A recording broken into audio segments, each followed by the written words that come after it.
Li Mei's Sword of Destiny. Chapter 1087. In less than 7 breaths, Fu Anshan and the other 3 appeared in front of the trading pavilion master and bowed respectfully. Apart from Fu Anshan and Lu Yuan, the other 2 were a red-haired old man and a stooped old woman in black.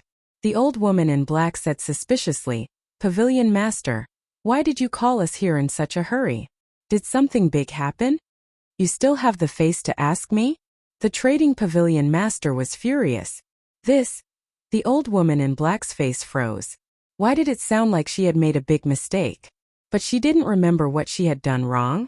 The trading pavilion master glanced at the 4 of them and said in a deep voice, "Let me ask you, are you banning Ancestor Mu?" The 4 of them were shocked. How did the pavilion master know? Could it be that someone told him? Fu Anshan hurriedly said, "Sir, your words scared us. How could we have the guts to ban the chief tower master's disciple? How dare you deceive me? Ancestor Mu came to find me personally and said that he would go to the trading pavilion to buy a cluster of 7th grade pill fire. But Lu Yuan, how did you tell him?" The trading pavilion master said in a deep voice. The 4 of them were shocked.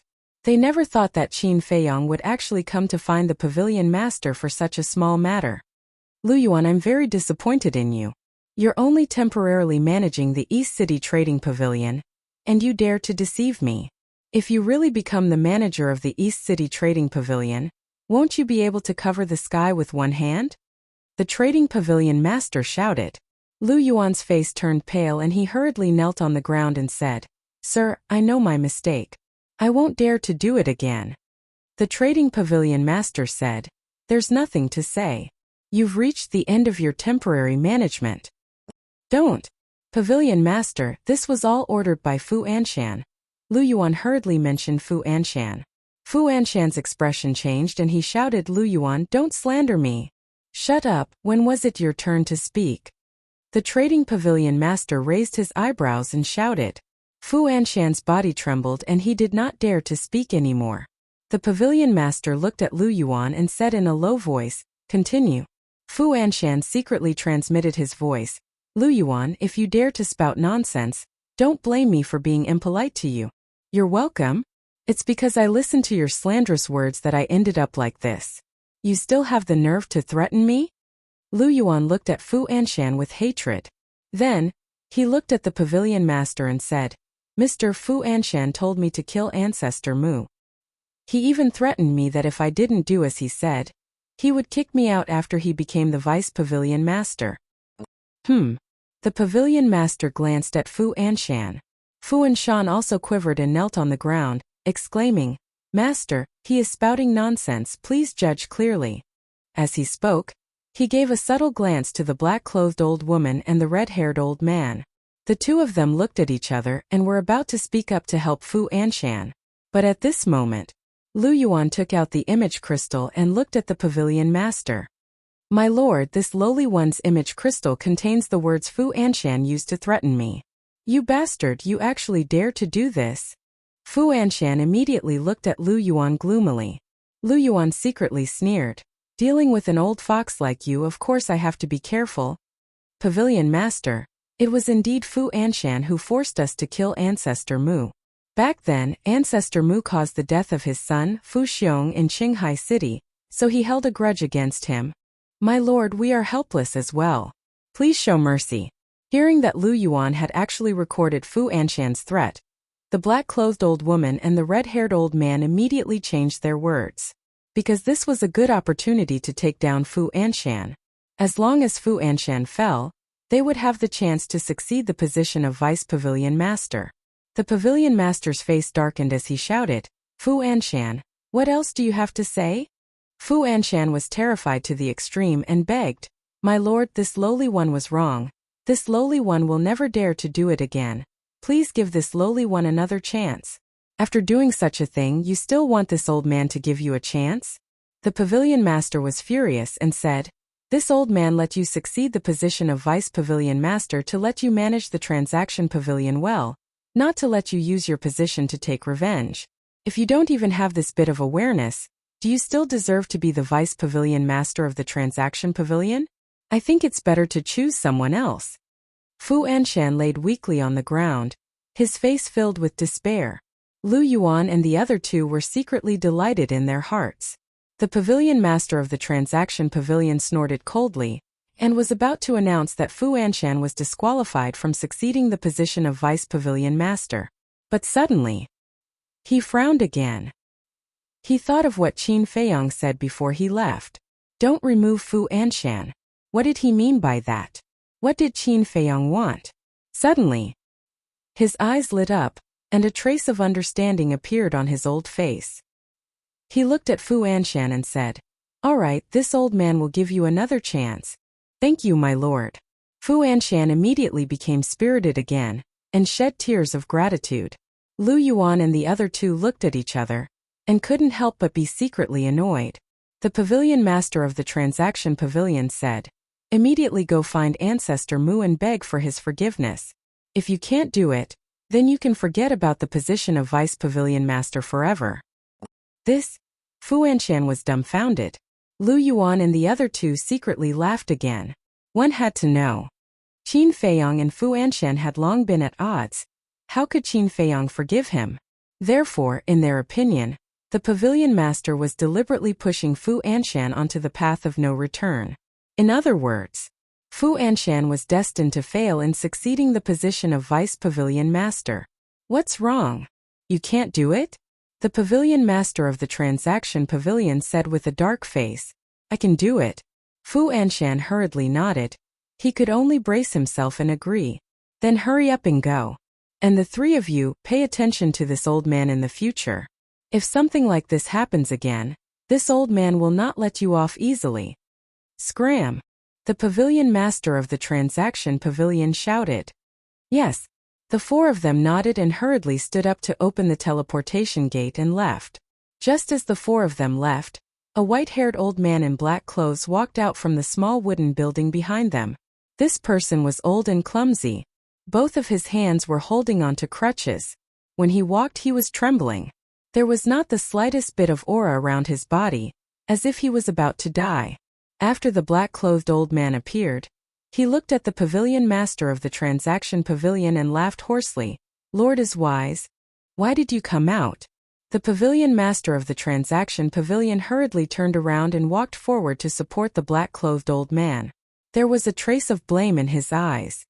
Anyway, we're all about to die. Instead of sitting in the house every day, we might as well come out and take a good look at the scenery outside. The black-clothed old man laughed. This person was the vice pavilion master of the transaction pavilion. Don't give up on yourself, okay? Listen to me. Hurry up and deal with the mundane matters on hand. Then seal yourself. When I step into the false god realm in the future, I might be able to find a way to help you extend your life. The pavilion master of the transaction pavilion advised. We'll talk about it later. The black-clothed old man smiled faintly and said, I was quite worried just now. You directly announced that Fu Anshan would be disqualified as the vice pavilion master. You can see that too? The pavilion master of the transaction pavilion asked. Yes. Ancestor Mu's ambition doesn't lie here. He wants to torture Fu Anshan. This little guy's methods are a little scary.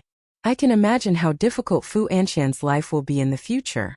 However, if Fu Anshan can really get his forgiveness, it means that Fu Anshan does have some means. It's not impossible for him to continue to take over this old man's position. The black-clothed old man laughed.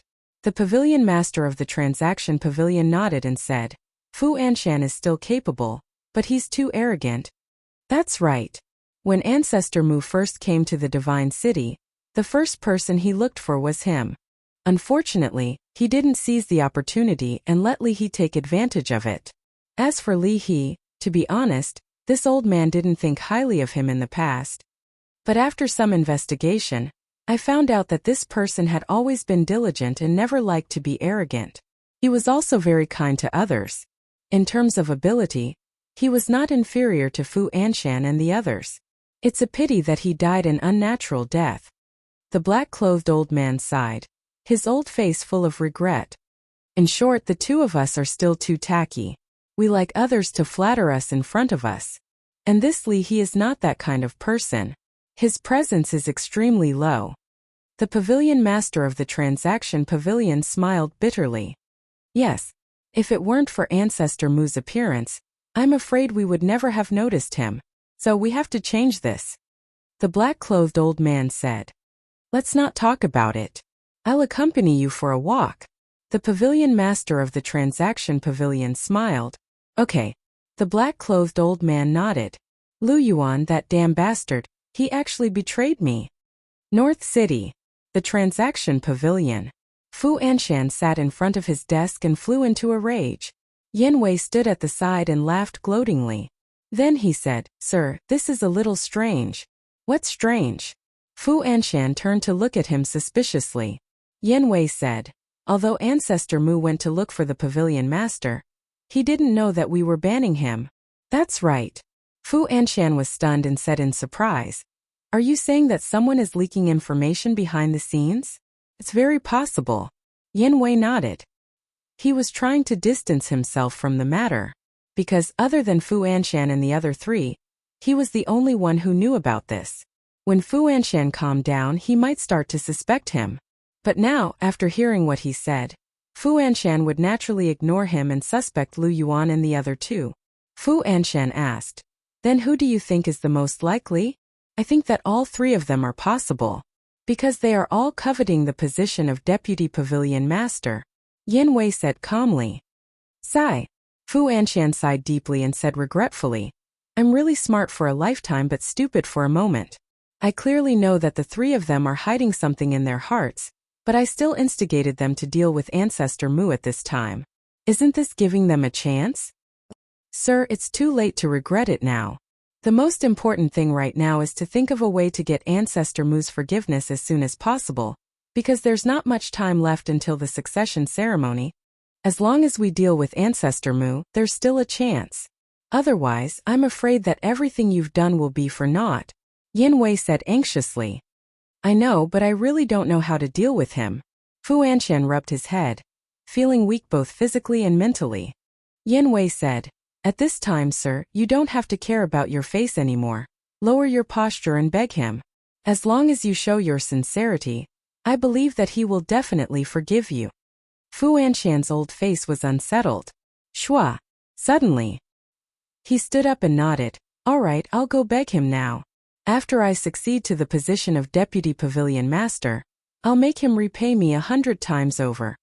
With that, he opened the teleportation gate and walked in without looking back. Still thinking about the position of Deputy Pavilion Master? You're thinking too much. After the teleportation gate dissipated, Yen Wei shook his head and ridiculed, his face full of disdain. Chapter 1088. At the same time, Martial Artist Mountain Range. Inside Li Yan's cave, Qin Feiyong sat at a stone table, looked at Li Yan opposite him, and asked with a smile, Did Nie Xiaoyong still come to harass you? Aren't you asking the obvious? You've already said so, yet he still dares to harass me. Isn't he looking for trouble? Li Yan rolled her eyes at him. Fatso said impatiently, Boss, don't beat around the bush, just ask directly. Li Yan was slightly stunned, looked at the two of them suspiciously, and asked, What do you want to know? Cough. Qin Feiyong coughed dryly and said, About Little White Dragon. Before Qin Feiyong could finish, Li Yan's face turned cold and said angrily, I knew you didn't have good intentions, let me tell you, don't even think about it. Please leave immediately. Fatso said helplessly, Sister Li Yan, we don't have any ill intentions, we just want to know out of curiosity, why are you so angry? Li Yan turned her spearhead to Fatso and said, I haven't said anything about you yet? You must be the one who told Ancestor Mu. Fatso said, Such a big matter, I definitely have to inform boss. I don't know anything. Li Yan snorted coldly. Qin Feiyong rubbed his forehead and said, After being together for so long, you still don't trust us? Li Yan said, One may know a person for a long time without understanding his true nature. Qin Feiyong's face darkened and said, Are you really not going to say it? Then don't blame me. What do you want to do? Li Yan looked at him warily. You should be able to guess what I want to do. Qin Feiyong said, Bastard. If you dare to reveal the matter of Little White Dragon, I won't let you off. Li Yan shouted angrily, gnashing her teeth. Fatso went up and chuckled. Sister Li Yan, let me kindly remind you, My boss is really not afraid of you not letting him off. You, Li Yan glared at Fatso angrily. Fatso said, just tell us. It's not like we're outsiders. Don't worry, we'll keep it a secret for you. Li Yan glanced at the two of them gloomily. A moment later, Li Yan asked, will you really keep it a secret for me? A man's words carry enormous weight. Fatso patted his chest and said. Qin Feiyang also nodded. All right, I'll tell you. Li Yan weakly returned to the stool and said, actually, I don't know the origin of the little white dragon, nor do I know why it is in the main tower. Fatso frowned. Aren't you very familiar with it? Li Yan said, yes, but when I met it, it was already in the main tower. When did you meet it? Qin Feiyang asked. Half a year ago. One night, when I came back from outside, I saw a white shadow wandering around the martial artist mountain range, so I followed it down and found that it was the legendary divine dragon. When the little white dragon saw me, it didn't show any fear and quickly became intimate with me. I also asked it where it came from, but it looked confused. It probably didn't understand what I was talking about. Li Yan said, this is too strange. There are powerhouses guarding each entrance of the main tower, and there are even more powerhouses inside the main tower. How did it sneak in? Could it be someone's pet? Fatso was surprised. It shouldn't be. Because I've been with it for so long, I haven't seen it with anyone. Li Yan shook her head. I don't think so either. After all, the little white dragon is a real divine dragon. If it really had a master, how could it be released? Qin Feiyang said. Fatso said, then it can't have jumped out of a stone. Qin Feiyang glanced at him, then looked at Li Yan and said, last night, I went to the pool to look for it, but I didn't see it after waiting for a whole night. What's going on? Humph. You actually went to look for it behind my back. You really don't have good intentions. However, it's impossible for you to find it. Li Yan snorted coldly. Why? Qin Feiyang was suspicious. Li Yan said, because the pool is not its habitat. Fatso asked, then where is its habitat? I don't know either.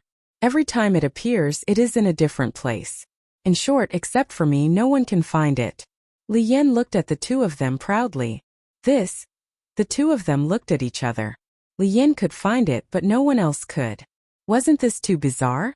Fatso wondered, how did you find it? Li Yan said, there's no harm in telling you because you can't imitate it. I can find it because of telepathy. What the hell? The two of them were shocked. Telepathy? Li Yan said again. Are you kidding? Qin Feiyang and Fatso both had a look of disbelief. Telepathy? How was this possible? Little White Dragon and Li Yan were not oviparous siblings. How could there be telepathy? It's true. I'm not lying to you. During the day I can't sense it, but at night I can clearly sense its location. If you don't believe me, I'll take you to find it at night, Li Yan said. Okay. The two of them nodded repeatedly. They couldn't ask for more. No. Why should I take you to find it? Isn't this pushing it to the fire? No, just pretend I didn't say anything. Li Yan saw their expressions and realized that something was wrong. She quickly waved her hand and said. Qin Feiyang's face darkened. Wasn't this little girl deliberately making fun of them? Li Yan said lightly and short, I won't give you any chance. Qin Feiyang smiled helplessly, got up and said, well, take me there when you think it through. I'll go back first. After saying that, he turned and walked out of the cave. Fatso quickly chased out and frowned. You're leaving? Qin Feiyang said. What are you staying here for? Take good care of her. If anything happens, I'll hold you responsible. Fatso pursed his lips. Buzz. At this moment, the image crystal moved. Qin Feiyang took out the image crystal, and young Master Hao's shadow appeared, his face full of ridicule. Qin Feiyang asked with a smile, looking at your expression, you should have encountered something interesting, right? Young Master Hao chuckled and said, it's very interesting. The high priest of the divine python tribe wants to see you. Qin Feiyang was stunned and asked where? Longfeng Pavilion. Young Master Hao said, it seems that she has been waiting for a long time. Qin Feiyang smiled faintly. Senior brother Mu, you're here. At this time, not far away in the void, a surprised voice sounded. Qin Feiyang looked up and saw a young man in black running towards him. Qin Feiyong's eyes had a trace of suspicion. He looked at young Master Hao and said, "It seems that someone is looking for me." "That's it." After saying that, he put away the image crystal. Whoosh! The young man in black broke through the air and landed in front of Qin Feiyong. "You are?" Qin Feiyong looked at him in confusion. The young man in black smiled obsequiously and said, "I'm a disciple of the Warrior Mountain Range. My name is Wang Er." Wang Er. Qin Feiyong was stunned.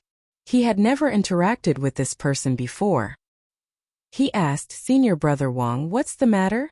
No, how would I dare to be your senior brother? Just call me junior brother." Wang Er waved his hand. Qin Feiyong shook his head and laughed. This person was older than him, and had entered the main pagoda earlier than him. He was actually willing to be his junior brother. Strength and status could indeed change a person.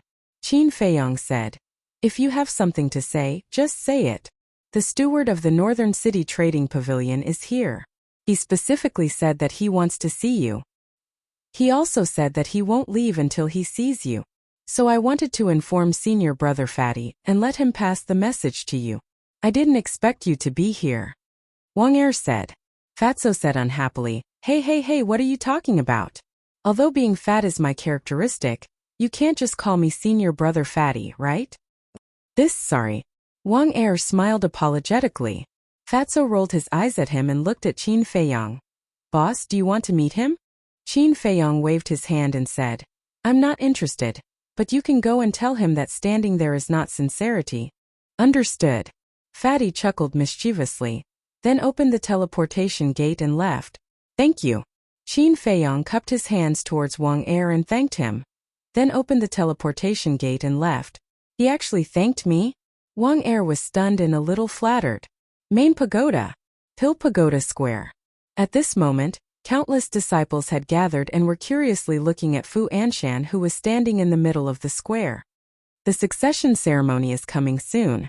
Why is he here looking for Ancestor Mu instead of preparing properly? Everyone was suspicious.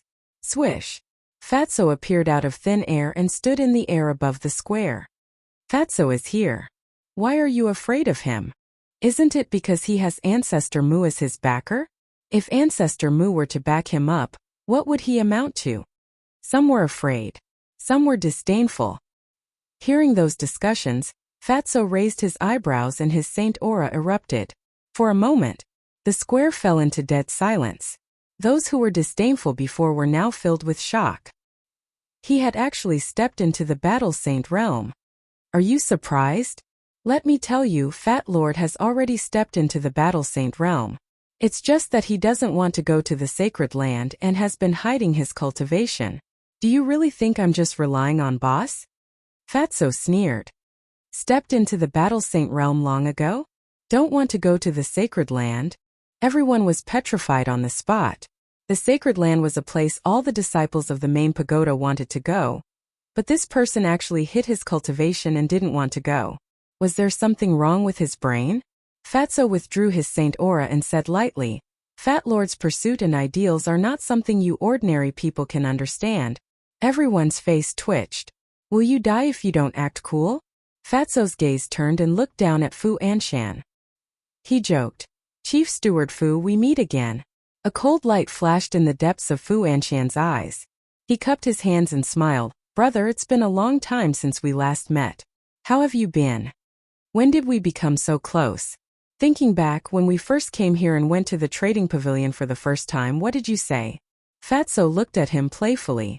Fu Anshan licked his face and said with a smile, "Brother, it was all this old man's fault. This old man will apologize to you in front of everyone. I hope you won't hold a grudge." Chief Steward Fu is about to succeed the position of Deputy Pavilion Master, yet you still apologize to a small figure like me. How magnanimous. Chapter 1089. The people in the plaza looked at each other in dismay. Fatso's words could be said to be a blatant mockery, but they couldn't figure it out. With Fu Anshan's brain, it was impossible for him not to hear it, but why wasn't he angry? Fatso said, "Manager Fu, I heard that you are looking for my boss?" Fu Anshan endured his anger and nodded. "Yes, please inform him." I'm sorry. My boss is not free right now. Also, is this your sincerity? If that's the case, then even if I help you inform him, my boss might not even see you.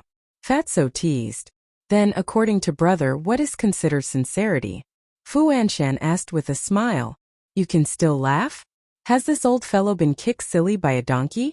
People muttered. Fatso chuckled and bared his teeth. All right, since you are so modest, I will give you a clear path. Kneel as long as you kneel here. I am sure that boss will come out to see you sooner or later. Fu Anshan's heart was immediately filled with a monstrous rage. At the same time, the disciples in the plaza were also completely stunned. One had to know. Whether it was Fu Anshan's prestige or status in the Central Divine Kingdom, it was not something that this fatso could compare to. He actually dared to make him kneel? Even if he had the support of the Mu ancestor, wasn't this a bit too much? Simply put, this was no longer a matter of Fu Anshan's personal dignity, but the face of the entire transaction pavilion.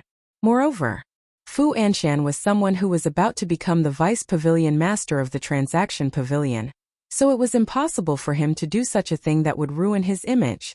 Therefore, in everyone's eyes, Fatso was purely enjoying himself. What? Suddenly, a cry of surprise sounded, filled with disbelief.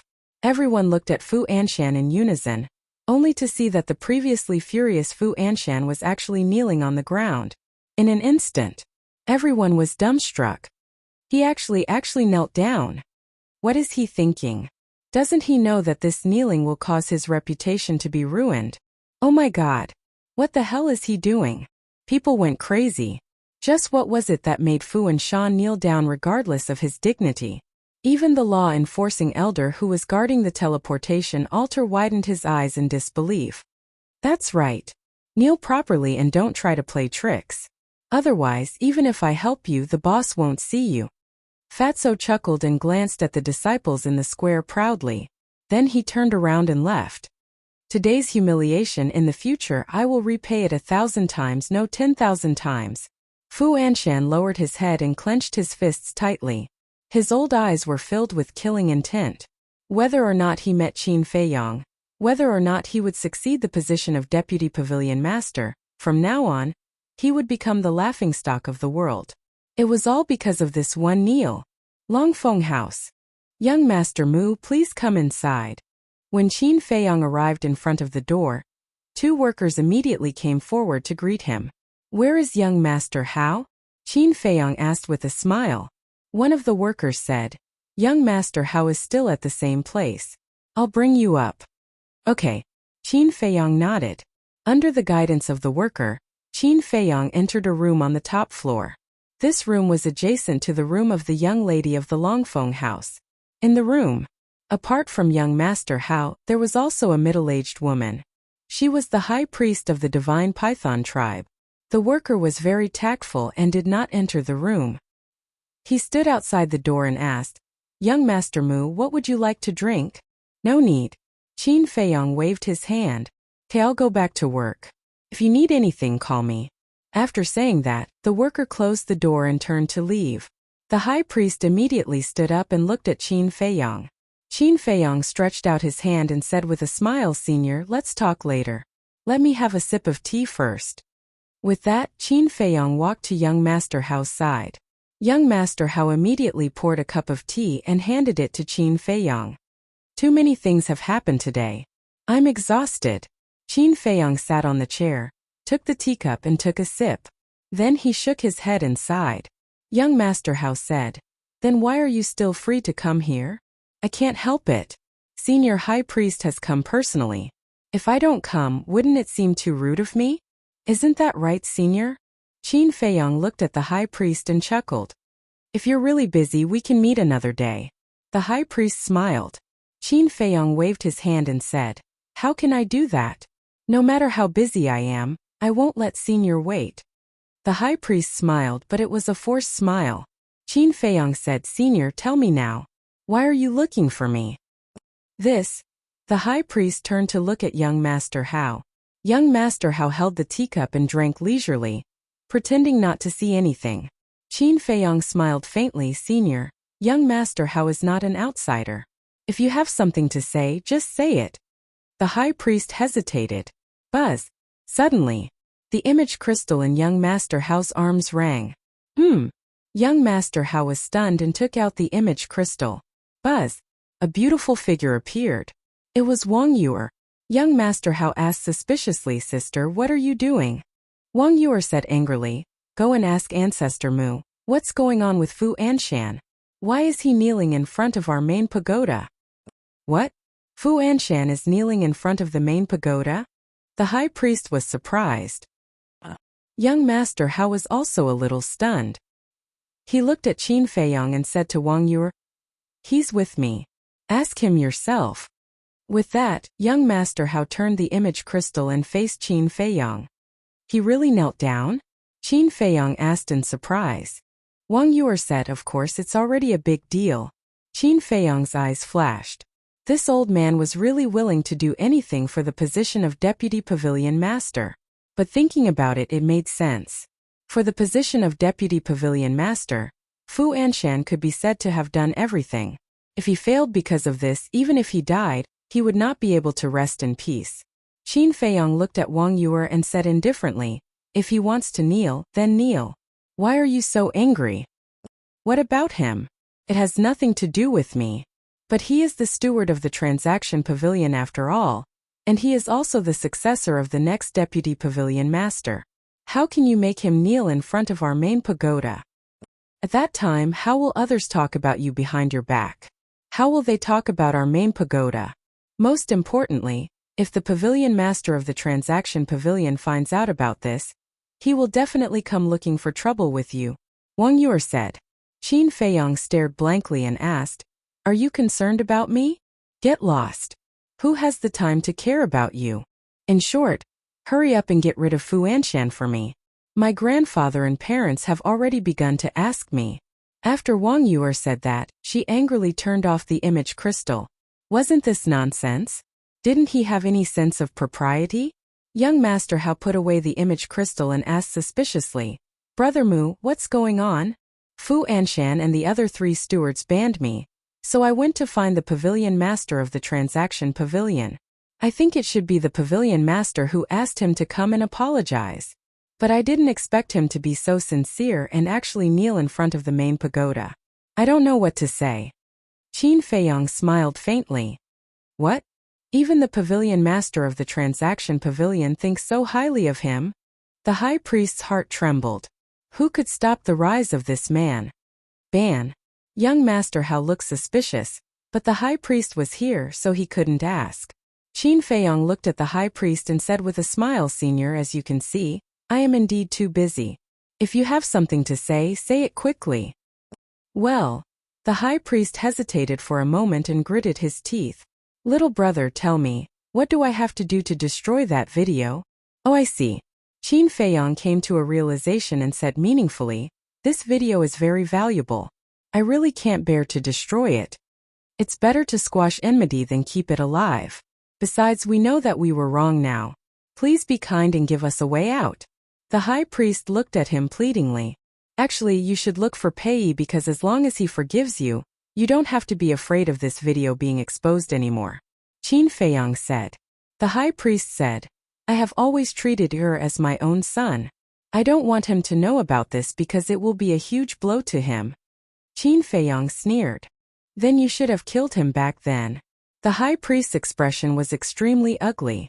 Qin Feiyang waved his hand and said impatiently, "All right, I can destroy this video if you give me a grade 7 pill fire."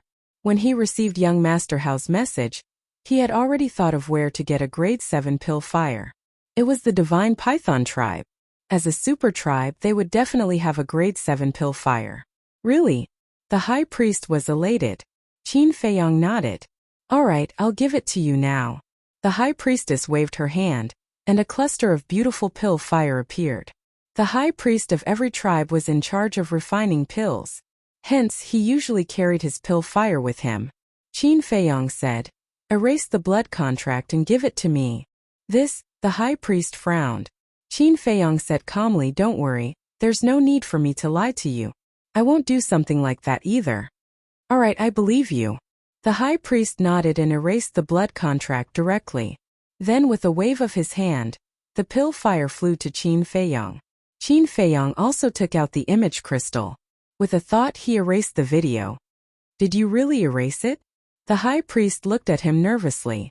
Qin Feiyong said, I've always been a man of my words. If you want me to crush the image crystal, that's absolutely impossible. Thank you. The high priest let out a long breath and stood up with cupped fists. Qin Feiyong said, You don't have to thank me. I just hope that you've really repented. Otherwise, even without this video, I'll make the divine python tribe suffer. Is that so? Let's wait and see then. The high priest sneered and opened a portal to leave. Previously, she had been humble because the other party had something on her. Now that she had nothing on her, what was she afraid of? Young Master Hao said in disgust. She turned hostile immediately after the video was destroyed. This woman is really too much. Don't tell me you really believe the nonsense she said before? Let me tell you, a leopard can't change its spots. Qin Feiyong sneered. Chapter 1090. It's just a show. Young Master Hao sneered and suddenly thought of something. He frowned and said, That's not right. Aren't the images in my hands? Why do you have them? Qin Feiyong smiled and said, When I accompanied Pei Yi to the 9 regions to retrieve Pei Chongfeng's body, I already got a video from a tribe. Wasn't that before we went to Qinghai? Young Master Hao was surprised. Yes. Qin Feiyong nodded. Young Master Hao said, So, you already knew about the leader of the divine python tribe? Yes. Qin Feiyong said with a smile. Young Master Hao cursed angrily, Damn, you're really cunning. You even kept us in the dark. I have to keep a trump card. Qin Feiyong smiled faintly. That's true. For example, this time after Fu Anshan you also destroyed the video. The leader of the divine python tribe must think that he can rest easy now, but he doesn't know that I still have a video in my hands. Young Master Hao said with a smile. Qin Feiyong shook his head and said, Wrong, Fu Anshan didn't destroy the video. He also has a trump card. Young Master Hao was stunned and said with a smile, Damn, this old fox is more cunning than you. What do you mean by more cunning than me? Am I cunning? Where can I find such a good person? Qin Feiyong rolled his eyes. You're a good person? Young Master Hao's mouth twitched. He couldn't tell that this guy was a narcissist. By the way, since you're already here, why don't you stay and have a few drinks with me? We'll bid for the Dragon Phoenix wine later. Young Master Hao said. I'm really not interested. Have fun by yourself. Qin Feiyong shook his head, got up, put away the pill fire, and opened the teleportation gate to leave. How boring. Young Master Hao cursed angrily. Back at Calming Lake, Qin Feiyong immediately saw Gongsun Bei standing in his courtyard with his head lowered and brows furrowed. Who knew what he was thinking? Wang Yuer was beside him. Brother Gongsun. Qin Feiyong landed in the courtyard and bowed. You're back. Gongsun Bei looked up at Qin Feiyong and smiled. Yes. Qin Feiyong nodded and smiled. Brother Gongsun, are you here for me? Aren't you spouting nonsense? If not you, who should I look for? Wang Yuer rolled her eyes at him. Qin Feiyong smiled embarrassedly and asked, Brother Gongsun, why are you looking for me? Isn't it all for Fu Anshan? You made him kneel in front of the main tower. Are you sure it's improper? You should let him go as soon as possible. Gongsun Bei said. This Qin Feiyong frowned. Who would have thought that Fu Anshan's kneeling would bring about so much trouble? He pondered for a while. Qin Feiyong smiled and said, How about this? Let him kneel on the opposite side of the Jingxin Lake. Gongsun Bei frowned and asked suspiciously, What kind of grudge do you have with him? Why are you torturing him like this? Just because he sent Fu Han to assassinate you? Isn't this considered a grudge? Qin Feiyong, who was sitting cross-legged on the balcony on the second floor, suddenly opened his eyes. 2 bright beams of light burst out from his eyes. That's right. He had already stepped into the 4-star Battle Saint realm, and his mental strength had also increased by another level. Now it was already at level 23. I'm getting closer and closer to the Battle Saint realm. Before the opening of the miracle, I can already step into the 1-star Battle Saint realm. Qin Feiyong muttered and let out a long breath. Then, he withdrew his saint aura and took out the image crystal. After a while, Fatso's shadow appeared. Qin Feiyong asked, "Have you seen Little White Dragon during this period of time?" "Yes. Some time ago, Li Yin went to look for it. Although she didn't let Fat Lord follow her, Fat Lord secretly followed her." Fatso smiled slyly. Qin Feiyong's eyes lit up and asked, "Where did you find it?" Fatso said, "In a small valley near the sword tip." Qin Feiyong rubbed his head. It seemed that Little White Dragon's whereabouts were really unpredictable. And with Li Yin around, there was no way he could do anything to Little White Dragon. Forget it. This kind of thing couldn't be forced. Could only depend on luck. Qin Feiyong took a deep breath and asked, "Has Fu Anshan's succession ceremony been decided?" "I haven't received any news yet. The pavilion master is probably waiting for your attitude." Fatso shook his head. "My attitude?" Qin Feiyong smiled coldly. It was time to make Fu Anshan despair. Then, he put away the image crystal and flew to the other side of the lake. From afar, he could see a person kneeling by the lake. It was Fu Anshan. More than 2 months had passed, but Fu Anshan had never moved. He had always been kneeling like this. Even though he had the cultivation of the Battle Saint realm, his legs were already numb. He looked dispirited and haggard. Qin Feiyong flew over and said in surprise, "Isn't this Steward Fu? Why are you kneeling here?" Ancestor. Chapter 1091. Qin Feiyong landed in front of Fu Anshan and asked suspiciously, "Steward Fu, who are you kneeling to?" After 2 months, the anger in Fu Anshan's heart had calmed down a lot, but when he heard Qin Feiyong's words, his anger burned again. Qin Feiyong turned a blind eye to it and asked again, "Who exactly is it that has such great face to make you kneel?" Looking at the innocent Qin Feiyong, Fu Anshan wanted to slap him. But now he had to endure it. It had been more than 2 months, but the pavilion master had not announced the exact time when he would succeed the position of deputy pavilion master. Obviously, the pavilion master was waiting for the result. In other words, if he could not get the forgiveness of the person in front of him, then it was almost impossible for him to succeed the position of deputy pavilion master. "Brother Mu, I've already fallen to this point. Can you stop teasing me? I know it was all my fault in the past. I'll kowtow to you and apologize. I just hope that you can forgive me." Fu Anshan begged and kowtowed, banging his head. "Looking at you now, you're really pitiful. But have you ever heard of a saying? A pitiful person must have something hateful." Qin Feiyong said, Yes, I was blind and overestimated myself to provoke you. But now I've repented, what else do you want? As the saying goes, it's better to squash enmity than keep it alive. I've been kneeling here for 2 months, isn't that sincere enough? Brother Mu, can you be magnanimous and give me a way out? If you really can't, just treat me as a dog that bites people and don't bother with me, okay? Fu Anshan raised his head and looked at Qin Feiyong pitifully with tears in his eyes. Qin Feiyong furrowed his brows and hesitated. Fu Anshan was also extremely nervous. Sigh. After a long time, Qin Feiyong let out a long sigh and said, "Fine. Since you're so sincere, I won't bicker with you." Really? Fu Anshan looked at him in surprise. Qin Feiyong said, "I always mean what I say. Thank you, Brother Mu. This old man will never forget Brother Mu's great kindness today. I will definitely repay you in the future." Fu Anshan hurriedly stood up and cupped his hands, but his eyes were filled with a cold light. Qin Feiyong secretly sneered and waved his hand. "Go do your thing." "Thank you, Brother Mu. This old man will take his leave."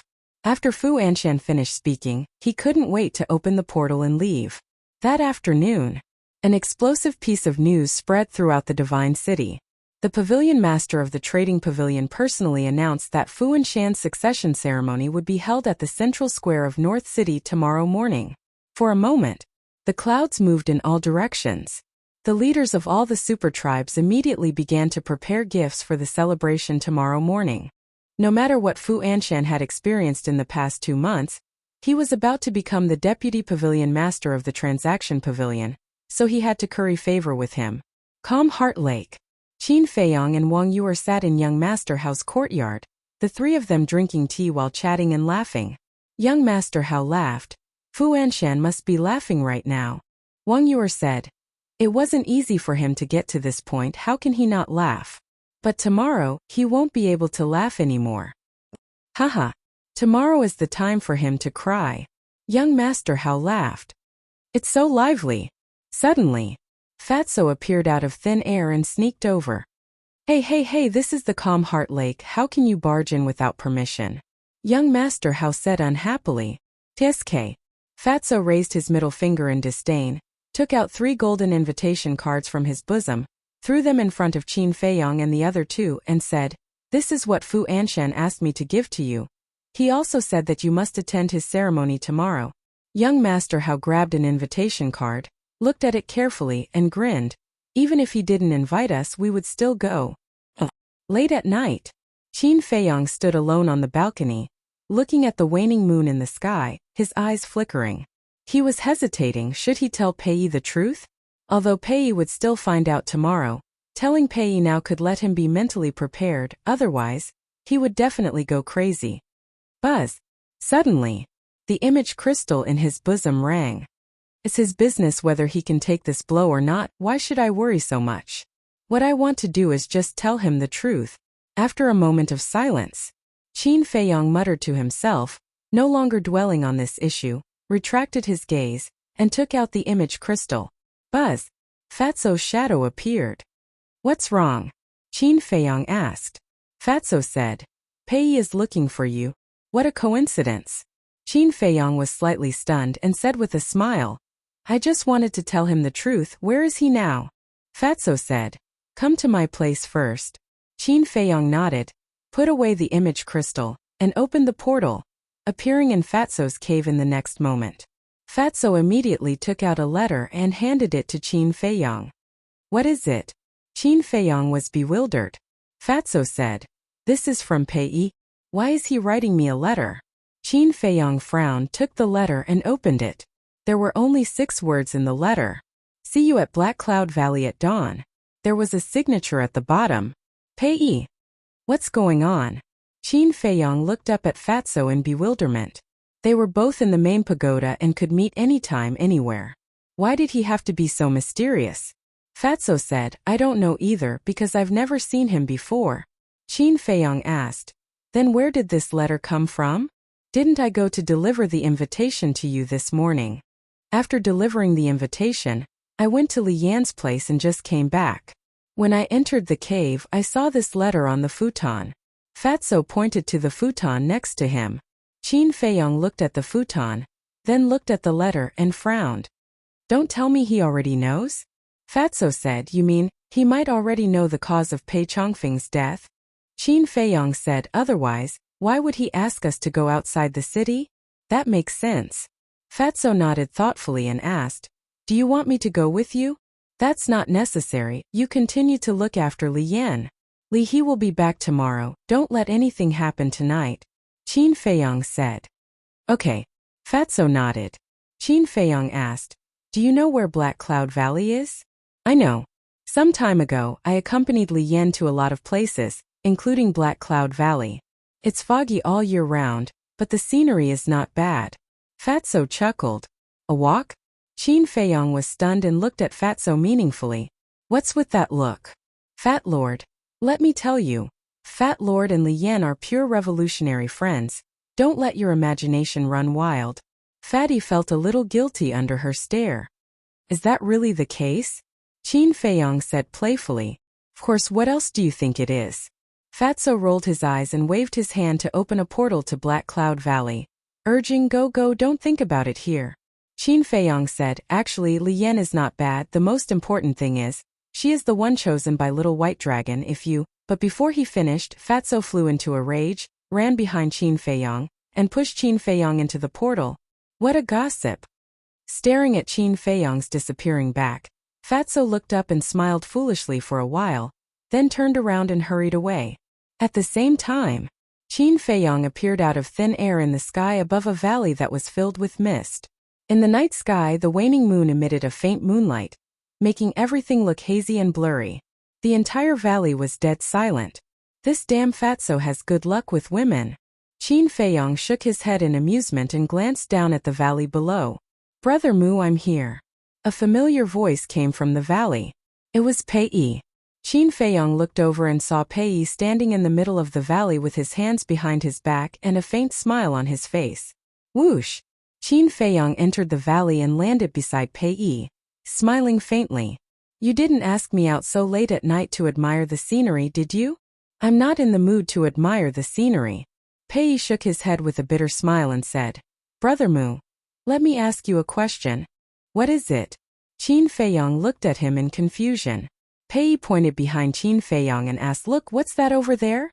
Qin Feiyong turned around suspiciously.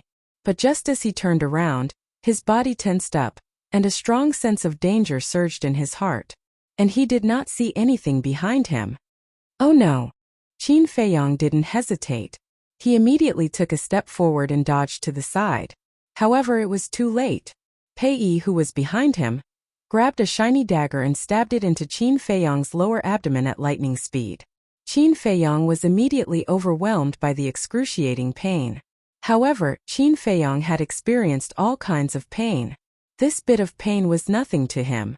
Before his cultivation disappeared completely, he slapped Pei's chest with his palm. However, Pei did not move at all. Instead, his arm was numb from the impact. How is this possible? Qin Feiyong turned pale with fright. Although his sea of qi was broken and the power of this palm was less than 1/10 of his peak state, he was now a 4-star battle sage while Pei was only a 9-star battle grandmaster. Even 1/10 of his power was enough to seriously injure Pei. At the same time, Pei looked down at the chest that Qin Feiyong had hit with a sneer and pulled out the dagger. Qin Feiyong immediately knelt on the ground weakly and blood spurted out from his wound. His cultivation had also been completely destroyed. Pei looked at Qin Feiyong with a grin and said, You didn't expect this, did you? Qin Feiyong turned around with great effort and stared at Pei. Why? You still have the cheek to ask me why. Pei flew into a rage and kicked Qin Feiyong to the ground. He stepped on Qin Feiyong's head and roared with reddened eyes, I just want a way out. Why won't you let me go? Why? A way out? Why won't you let you go? Qin Feiyong frowned and said, What are you talking about? It could be said that he and Pei had always gotten along well, and had never had any conflicts. Why would he suddenly say such strange things? Chapter 1092. Haha, upon hearing Qin Feiyong's words, Pei was stunned for a moment before he burst into laughter. Of course, Qin Feiyong wasn't really afraid of Pei. With the ancient castle in hand, Pei wouldn't be able to kill him even if his cultivation was crippled. What he wanted to know was, why did Pei plot against him? All of a sudden, Pei stopped laughing and retracted his foot from Qin Feiyong's head. He said with a sinister smile, I forgot that you don't know who I am yet. Look up. Qin Feiyong raised his head and looked at Pei. Pei took out a pill and popped it into his mouth. Immediately, Pei's face and figure began to change rapidly. Not long after, a burly man with short black hair, strong muscles, and a height of 2 meters appeared in Qin Feiyong's line of sight. It's you. Qin Feiyong's eyes were full of disbelief. That's right. This man was Chu Xian's father, the leader of the Heavenly Spiral tribe. But wasn't this man expelled from the Central Divine Kingdom? Why was he here? Haha, are you surprised? A man who has been expelled from the Central Divine Kingdom actually appeared in front of you now. The leader of the Heavenly Spiral tribe laughed. Qin Feiyong's face was gloomy. He knew that Pei wouldn't plot against him. It turned out that this man was impersonating him. The leader of the Heavenly Spiral tribe glared at him with resentment and said, You made Mr. Hao expel the Heavenly Spiral tribe from the Central Divine Kingdom just because of a small matter. How can you be so ruthless? Qin Feiyong slowly stood up and sternly said, Your daughter deceived my brother, took advantage of his feelings, and toyed with him in the palm of her hand. Is this still a small matter? Who told you to get up? Get down. The Heavenly Spiral tribe's chief revealed an ominous glint in his eyes and sent Qin Feiyong flying with another kick. Qin Feiyong spat out a mouthful of blood and fell heavily to the ground. It's actually purple blood? The Heavenly Spiral tribe's chief hadn't noticed it before. But when he saw the purple gold dragon blood spurting out of Qin Feiyong's mouth, his face was filled with bewilderment. Qin Feiyong stood up again, killing intent surging in the depths of his eyes. He asked, "Where's Chu Xian? Are they still in the central divine kingdom?" "She went to the first zone.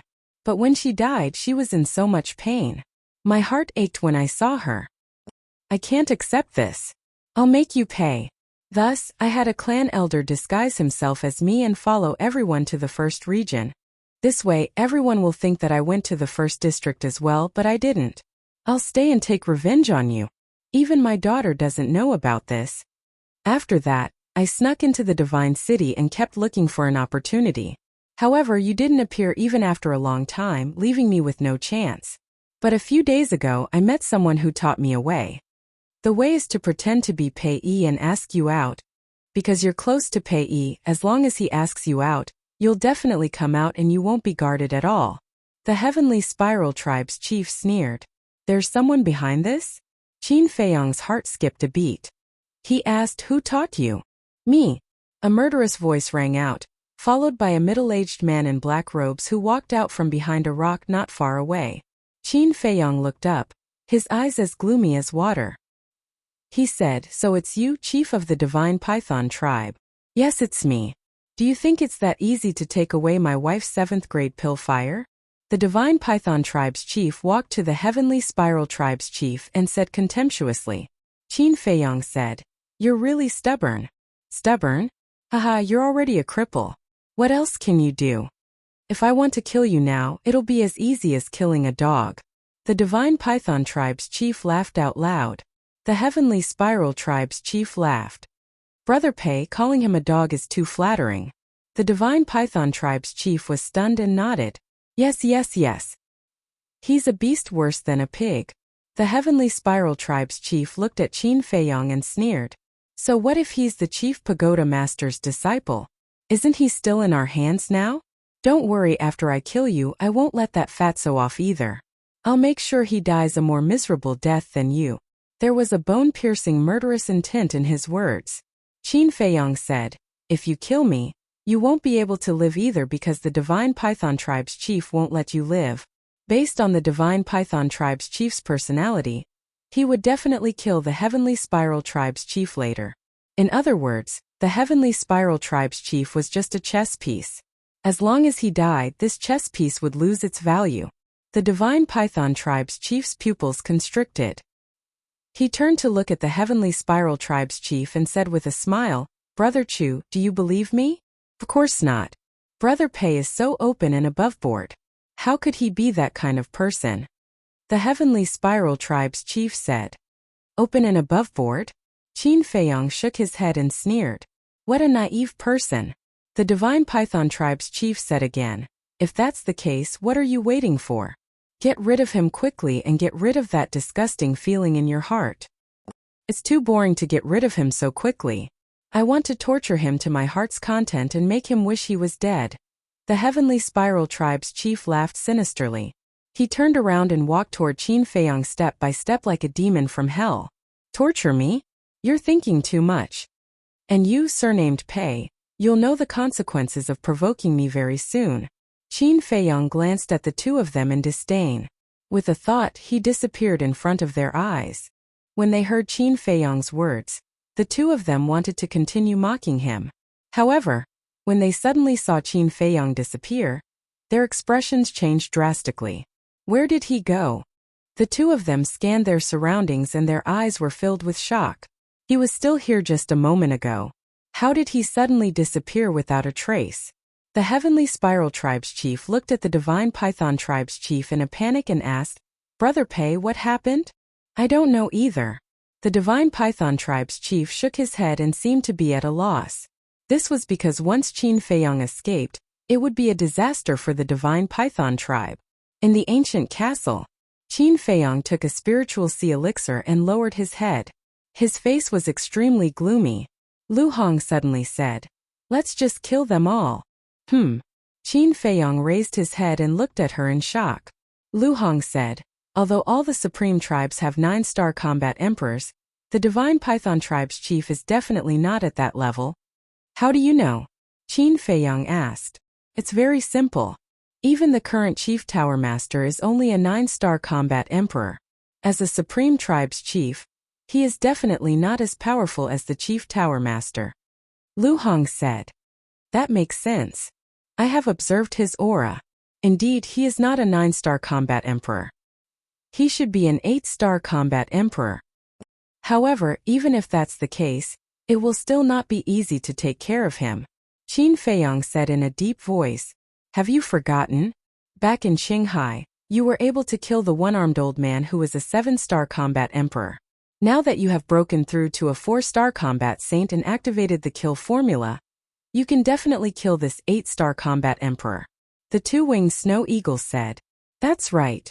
Now that I have broken through, a mere 8-star combat emperor is nothing to worry about. Qin Feiyang was energized and said, Inner demons, come out. Swoosh. The inner demons appeared beside Qin Feiyang. His blood-red hair flowed behind his head like a river of blood. His blood-red robe fluttered in the wind and he emitted a terrifying aura. Every time they saw the inner demons, Lu Hong, Wolf King, and the other beasts could not help but shudder in fear. This was because the inner demons was the other side of Qin Feiyang. Before the inner demons appeared, they had never thought that the other side of Qin Feiyang would be so terrifying. Are you going to start a massacre again? The inner demons glanced at Lu Hong and the others mockingly, then looked at Qin Feiyang and laughed. Are you confident? Qin Feiyang asked. Do you think I am you? Of course I am confident. The inner demons looked at Qin Feiyang with disdain. His eyebrows were full of arrogance. All right. Now I'll give you control of this body. The chief of the divine python tribe immediately released his perception and carefully sensed the surrounding void. He didn't dare to be distracted with that. That's impossible. I clearly sensed a slight fluctuation in the void just now.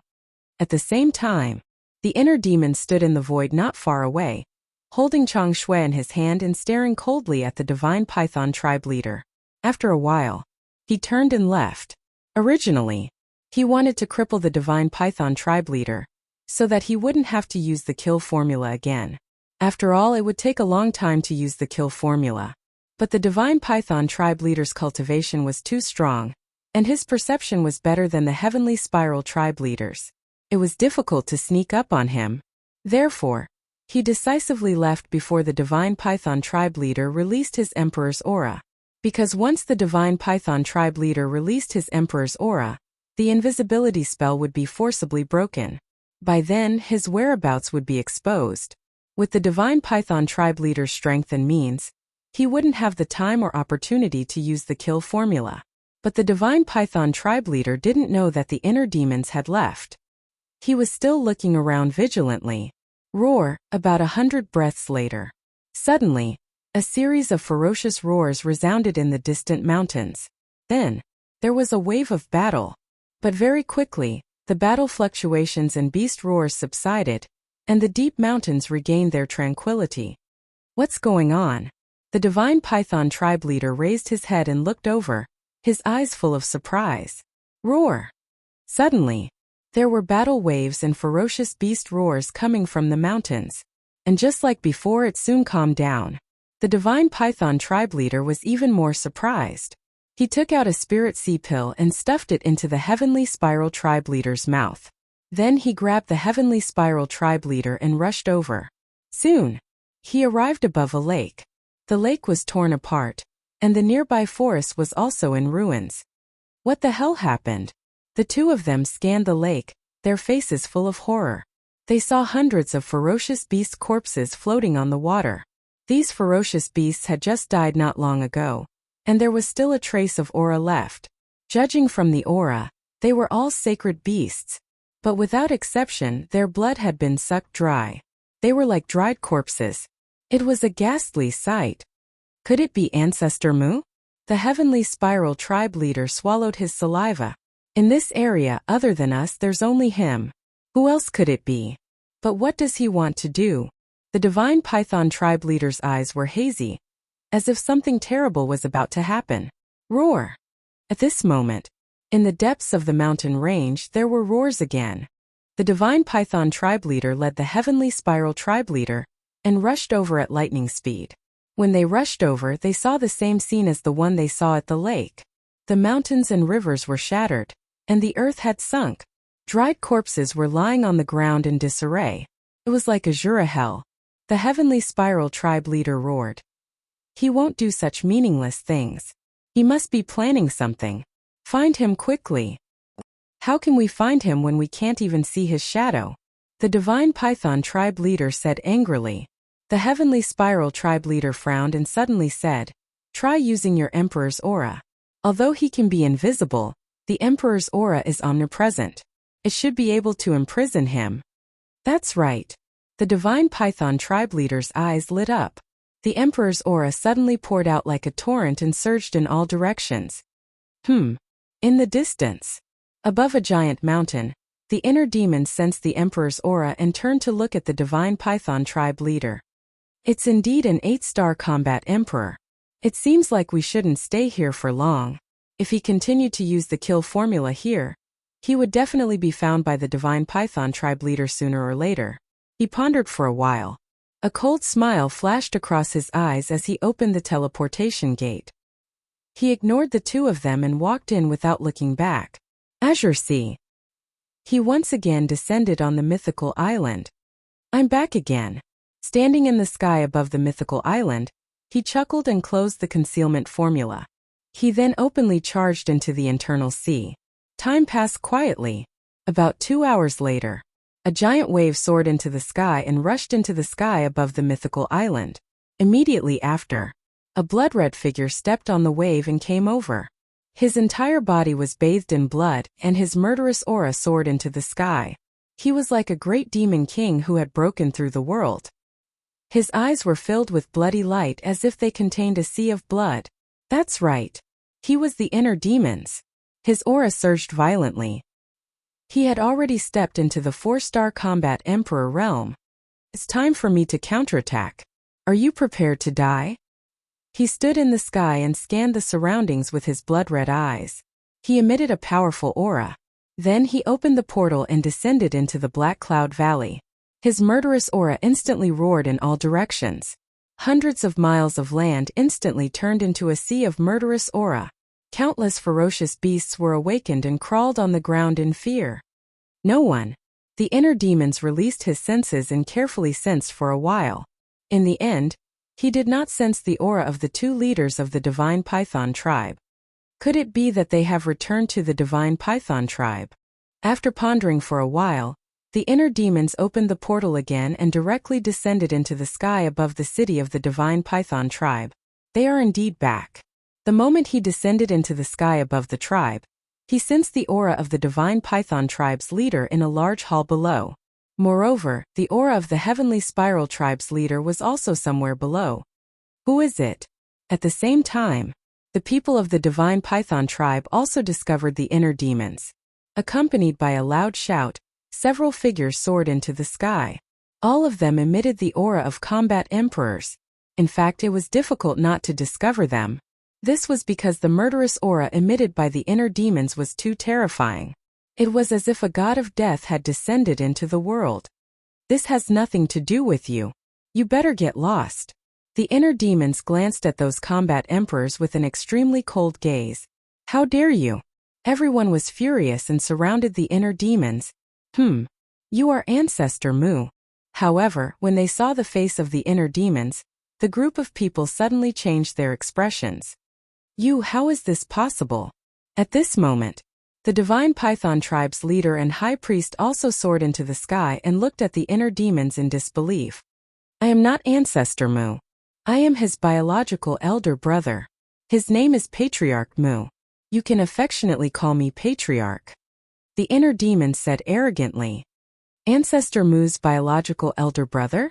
The people of the divine python tribe were extremely surprised. The spies we planted in the main pagoda in the past did indeed say that Ancestor Mu has such a biological elder brother. It is said that he even snatched the 7th grade alchemy fire in Qinghai. The main pagoda master is also very interested in this person. Pei Qin should have died in his hands. The high priest sized up the inner demons and secretly sent a voice transmission to the divine python tribe's leader. The divine python tribe's leader nodded. Since the high priest knew, of course he knew as well. The high priest frowned again and said suspiciously, "But that's not right. Why would he suddenly come to our divine python tribe? Don't tell me you went to provoke Ancestor Mu again? The divine python tribe's leader's eyes darkened. The inner demons glanced at everyone and looked at the divine python tribe's leader. He said playfully, "Not long ago my brother sent me a message saying that someone wanted to assassinate him. So I came to see who has the guts to do so. He is the main pagoda master's disciple. Who dares to assassinate him?" The divine python tribe's leader said expressionlessly, "You are going back on your words so soon? But it is all within my expectations." The inner demons smirked and grabbed in the air. One of the halls below shattered and a burly man was forcibly dragged up. It was the Heavenly Spiral tribe's leader. Chapter 1094. Isn't he the leader of the Heavenly Spiral tribe? I remember that he was exiled to the first district more than 2 months ago. Why is he in our tribe? Seeing the leader of the Heavenly Spiral tribe, the group of combat emperors surrounding the inner demons were confused. But the high priestess' face was slightly gloomy, because when she saw the leader of the Heavenly Spiral tribe, she had a rough idea. The high priestess looked at the inner demons and said telepathically, "Brother Mu, let's find a place where no one is around to talk." "Sure." The inner demons nodded without hesitation. He did not want to start a massacre in the divine python tribe. After all, there were a group of kind old people and children in this tribe. The only people who deserved to die were the high priestess and the leader. The high priestess smiled and looked at the people around her. "Everyone, this is a misunderstanding.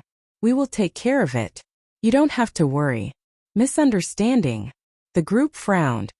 "Let's go." The high priestess did not explain further. She opened a portal and said to the leader of the divine python tribe. The leader of the divine python tribe's eyes flashed with murderous intent as he strode in. The inner demon smiled coldly, grabbed the leader of the Heavenly Spiral tribe, and entered the portal.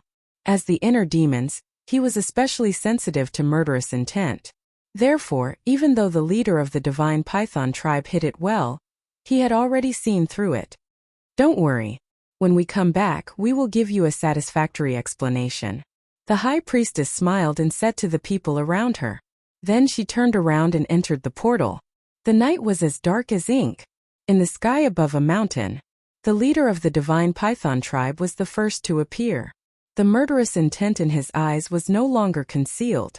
The next moment, the inner demons also appeared. The leader of the divine python tribe suddenly turned around and grabbed the inner demon's head with his big hand like an eagle's claw. Hee. But the inner demons was not surprised at all. He smiled sinisterly, grabbed the leader of the Heavenly Spiral tribe, and retreated at lightning speed. "Want to leave? It's too late now." The leader of the divine python tribe sneered. His emperor's aura like a torrent rushed toward the inner demons. At this moment, the high priest also appeared. Seeing this, her expression changed slightly.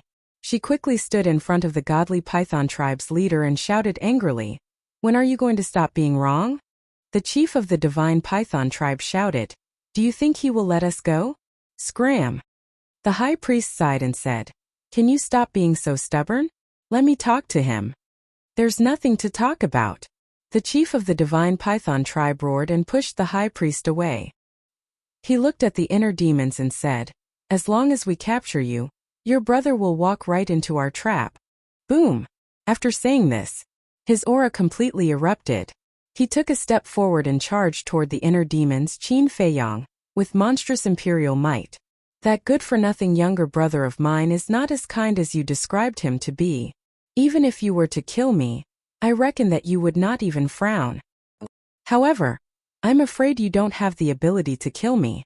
The inner demons crippled the leader of the Heavenly Spiral tribe with a single palm strike and threw him into the castle. Then they charged towards the leader of the divine python tribe.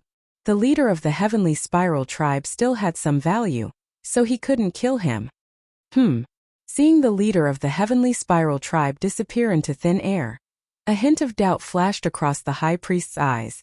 "A mere 4-star combat emperor dares to challenge me? You're overestimating yourself." The leader of the divine python tribe laughed disdainfully. As he approached, his battle aura surged and he threw a punch at the inner demons. "So what if you're an 8-star combat emperor?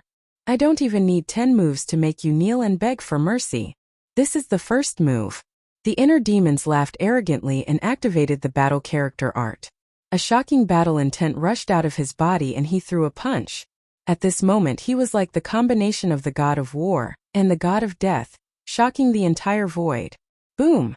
The two fists collided and the inner demons was immediately sent flying. The skin on his arm was lacerated, but with the protection of the battle character art, it wasn't fatal. What? When the chief of the divine python tribe saw this, his eyes widened in disbelief. One had to know. He was an 8-star combat emperor and his opponent was only a 4-star combat emperor. There was a difference of 4 small realms between them. It could be said that he had an absolute advantage in terms of cultivation. Moreover, he had used his battle aura and all of his strength in this punch. How was it that he didn't kill this person? Could it be that he was hiding his cultivation? However, he didn't know that the battle character art not only gave Qin Feiyong half an immortal body, but it could also dissipate half of the force. In other words, the inner demons had only endured half of the force from the previous punch. The remaining half had been dissipated by the battle character art. The strength of an 8-star combat emperor is only SOSO. I'm not in the mood to play with you. Quickly show me your true strength. Otherwise you won't have a chance. The inner demons laughed arrogantly. He stood firmly in the void and a mighty dragon's aura exuded from his body. What? Dragon's aura?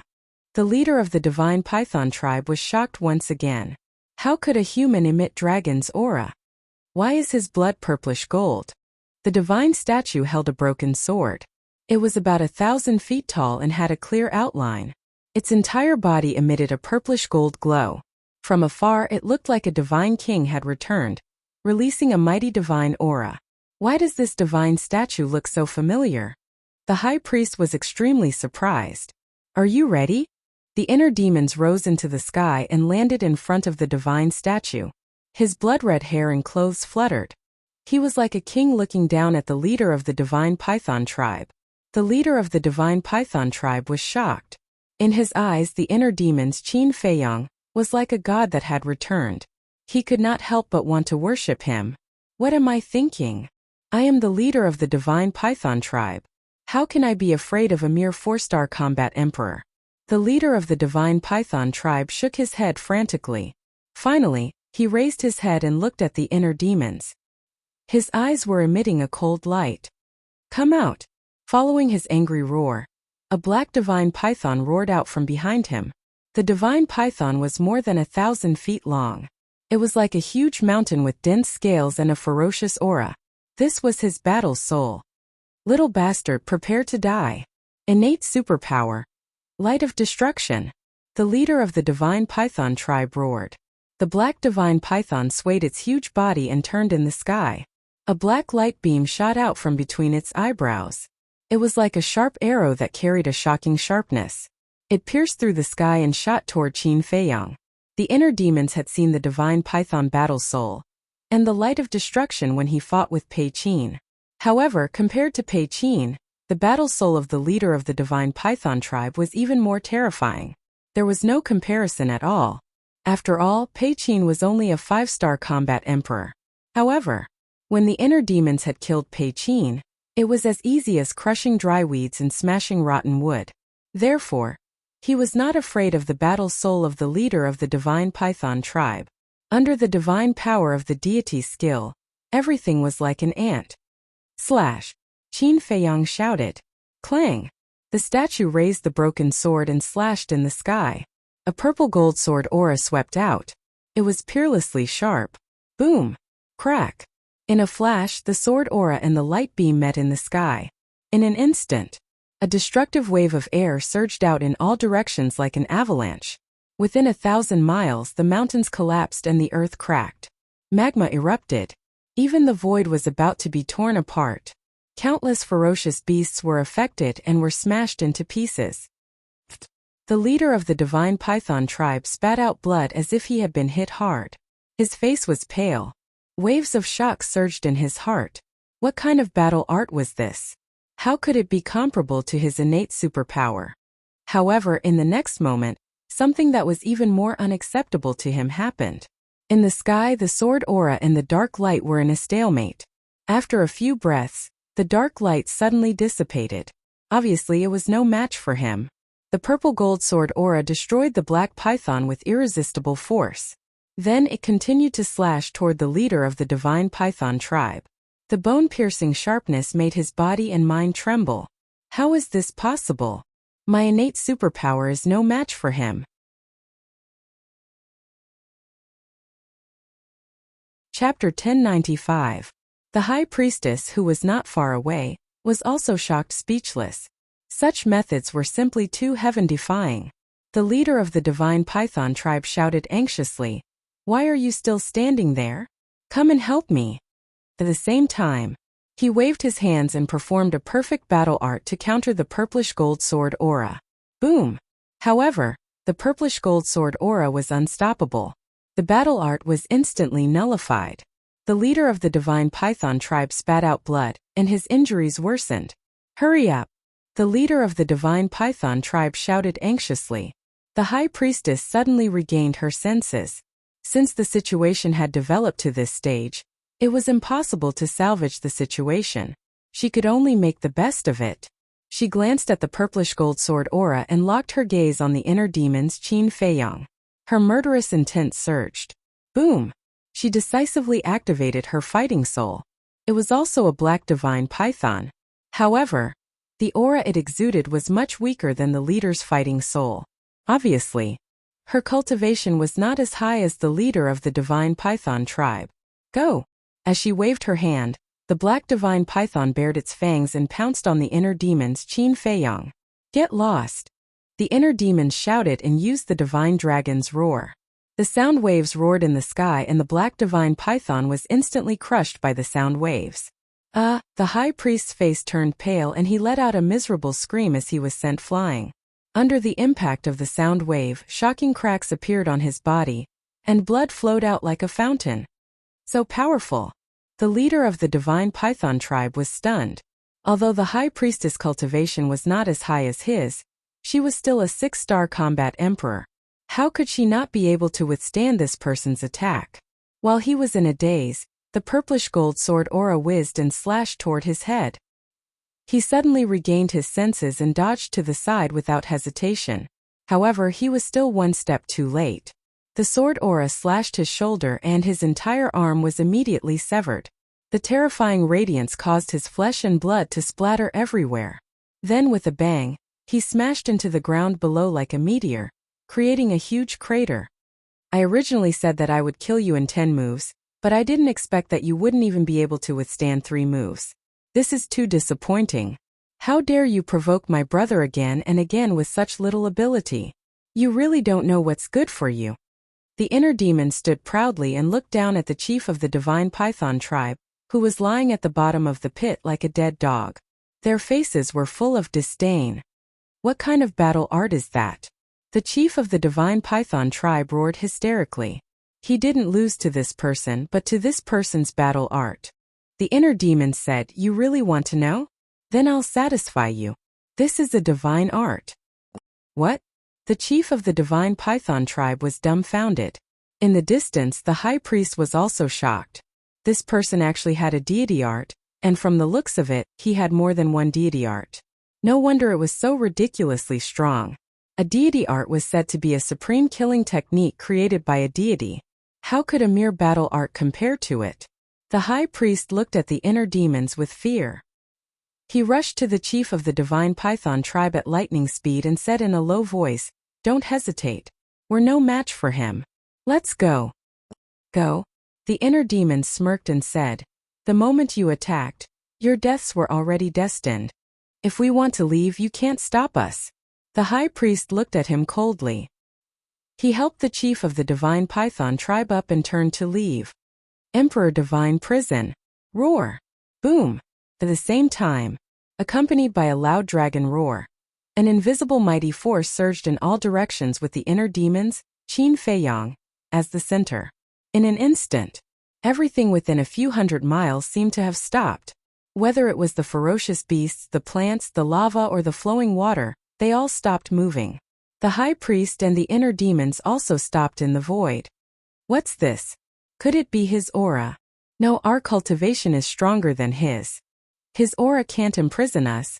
The high priest was bewildered. Do you think that's all I have? Since you two are so loving, I might as well send you both on your way. You'll have a companion when you go to hell. The inner demons looked at the two indifferently.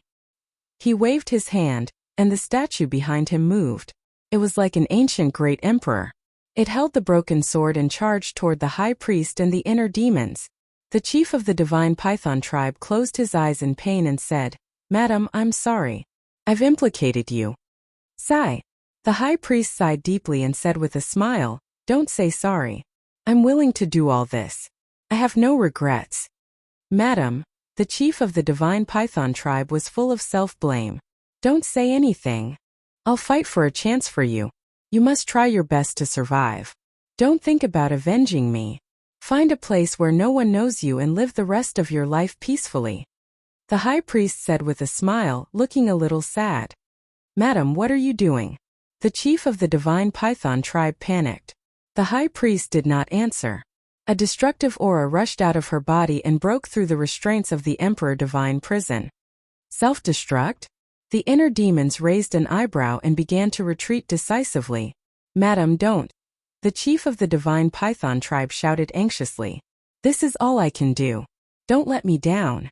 Don't hesitate, go." The high priest sent the chief of the divine python tribe flying with a palm strike. Then with a loud roar, she charged toward the emperor divine statue without hesitation.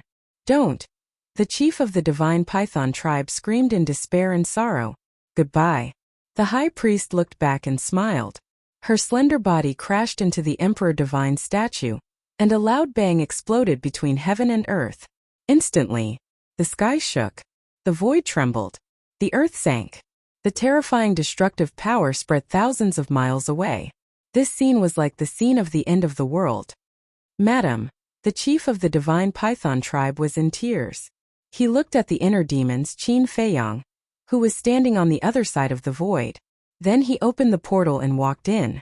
The inner demons raised an eyebrow. He did not chase after him, because he could not catch up with him now. However, at this moment, a golden beam of light shot out from somewhere below and hit the portal with lightning speed. The portal shattered on the spot. The chief of the divine python tribe, who had just entered the portal, staggered and appeared again. The inner demons was surprised. The chief of the divine python tribe was also surprised. "Who is it?" The inner demons looked down, but there was not even a shadow. After the chief of the divine python tribe came to his senses, he immediately opened another portal. "You still want to leave?" The inner demon smiled coldly. He took out the Chong Shui and used the phantom steps. Before the portal opened, he landed behind the chief of the divine python tribe. Then, he stabbed his saber into the divine python tribe's chief's back and destroyed the chief's sea of chi on the spot. "Son of a bitch, I'll kill you." The chief of the divine python tribe had lost his mind. He turned around and pounced on the inner demons. The inner demons did not care and retreated quickly, because there was no need for him to do anything now. As long as the cultivation of the chief of the divine python tribe was destroyed, he was like a fish on the chopping board, waiting to be slaughtered. In less than 3 breaths, the chief of the divine python tribe's cultivation was destroyed, and he fell down powerlessly. But he did not give up yet. He finally calmed down. He quickly took out a spirit sea elixir and a healing elixir from his Chenkuan bag, and was about to take them. However, at this moment, the inner demon stepped forward and snatched the spirit sea elixir, the healing elixir, and the Chenkuan bag from his hands. The chief of the divine python tribe was in despair. The inner demons grabbed the chief of the divine python tribe by his clothes and twisted him in the air. He shook the spirit sea elixir and the healing elixir in his hands and grinned. "Do you want them?" The chief of the divine python tribe nodded. "Then beg me." The inner demons teased. "I beg you, please be merciful and give them to me." At this point, how could he still have a backbone? The chief of the divine python tribe begged repeatedly. Chapter 1096. The golden figure did not look back, nor did he respond to the inner demons. Yuan sword technique. The inner demon's eyes flashed fiercely. Crimson sword chi emerged, and 50 sword shadows appeared in an instant, slashing toward the golden figure. Feeling the destructive sharpness, the golden figure narrowed his eyes and said, "I mean you no harm. Why don't you let it go?" This voice, the inner demons trembled, and the 50 sword shadows stopped in the void. Their eyes were full of disbelief. The golden figure took the opportunity to open the portal and left without looking back. "This sovereign, did you hear it?" The inner demons thought. "Yes. I didn't expect it to be her." In the inner world, Qin Feiyang also felt incredulous. "It seems that she didn't help you purely out of kindness. She must have some other purpose." The inner demons said. "Probably." Qin Feiyang lowered his head and muttered, his eyes flickering. The inner demons also entered the castle with the Divine Python tribe's leader. What happened? Seeing the Heavenly Spiral tribe's leader lying on the ground like a dead dog covered in blood, the inner demons looked at Lu Hong and the others suspiciously. Viper smiled and said, "This person doesn't know what's good for him. After coming to the castle, he still wanted to cause trouble, so I gave him a good beating." The inner demons suddenly understood. He looked down at the Heavenly Spiral tribe's leader contemptuously and sneered. "Where do you think this is? Do you think this is a place for you to be presumptuous?" The Heavenly Spiral tribe's leader curled up, his eyes full of despair. "Where is this?" At the same time, the Divine Python tribe's leader glanced at Lu Hong and the others in the castle in surprise. The inner demon said proudly, "This is my Space Divine item." "Space Divine item?" The Divine Python tribe's leader was suspicious. "Can't you see it? He is Qin Feiyang, the man who terrifies everyone." The Heavenly Spiral tribe's leader pointed at the inner demons and shouted at the Divine Python tribe's leader. "What? Qin Feiyang?" The chief of the Divine Python tribe widened his eyes in disbelief. Wolf King couldn't stop laughing. The chief of the Divine Python tribe glanced at them one by one. When he saw the Wolf King, his body and mind trembled. He then looked at the inner demons and said, "It really is you. Are you surprised?" The inner demons said. The chief of the Divine Python tribe asked, "If you are Qin Feiyang, then who is your brother? What is his purpose in sneaking into the main tower?" Never in his wildest dreams would he have thought that the person before him was the one who had massacred several large regions and snatched away the heavenly astral flames. "You should worry more about yourself." The inner demons formed a seal with both hands, and 2 enslavement seals appeared, sinking into the heads of the Heavenly Spiral tribes and Divine Python tribes leaders. The 2 of them immediately screamed, but soon the pain disappeared. The chief of the Divine Python tribe roared, "What did you do to me?" Lu Hong explained to them. After saying that, the inner demons left the ancient castle. Qin Feiyang immediately manifested next to the inner demons. The inner demons said, "I'll leave the rest to you. Thank you for your hard work." Qin Feiyang smiled. After interacting with the inner demons for a long time, he realized that this guy wasn't that difficult to get along with. The inner demons laughed and returned to his inner world. Qin Feiyang's consciousness also entered his sea of consciousness. After pondering for a moment, he found a pool nearby, washed the blood off his body, and changed into a clean set of clothes. Then, he opened a portal and descended into an alchemy room. The alchemy room was very quiet. A young man in white was sitting cross-legged in the cultivation room. It was Pei. Qin Feiyang entered the cultivation room and said with a smile, "Brother Pei, I've taken the liberty to visit you again." Pei opened his eyes and looked up at Qin Feiyang. He was speechless. "Only you. If it were someone else, I would definitely chase them out." Qin Feiyang shook his head and chuckled. "Do you have time? I have something to talk to you about." "Yes." Pei nodded and got up. "Let's go to the lounge. We can talk while drinking." The 2 of them entered the lounge one after another, and sat opposite each other in front of the coffee table. Pei washed the tea set and asked while making tea, "What's the matter?" Qin Feiyang said, "Do you remember that I told you that there was more to your father's death when we were at the Divine Python tribe previously?" Slightly stunned, Pei said apprehensively, "I remember that you didn't say that there was more to my father's death. Instead, you said that you wanted to tell me how he died." "Yes, that's what I said. However, there is indeed more to your father's death. I just didn't say it so bluntly back then." Qin Feiyang said. Pei Yi's gaze froze and he stopped what he was doing. He said in a low voice, I hope you can tell me the truth. Qin Feiyang said. Are you mentally prepared then? Will this matter be a huge blow to me? Pei Yi asked. Very. It might even break you down. Qin Feiyang nodded. Pei Yi remained silent and began to make tea again. There was no expression on his face at all. No one knew what he was thinking. Gurgle. A few moments later, Pei Yi picked up the teapot and poured 2 cups of tea. He pushed 1 cup of tea towards Qin Feiyang while holding the other cup for himself. He then placed it beside his mouth and slowly sipped on it. Qin Feiyang was not in a hurry either. He sipped on the tea while waiting.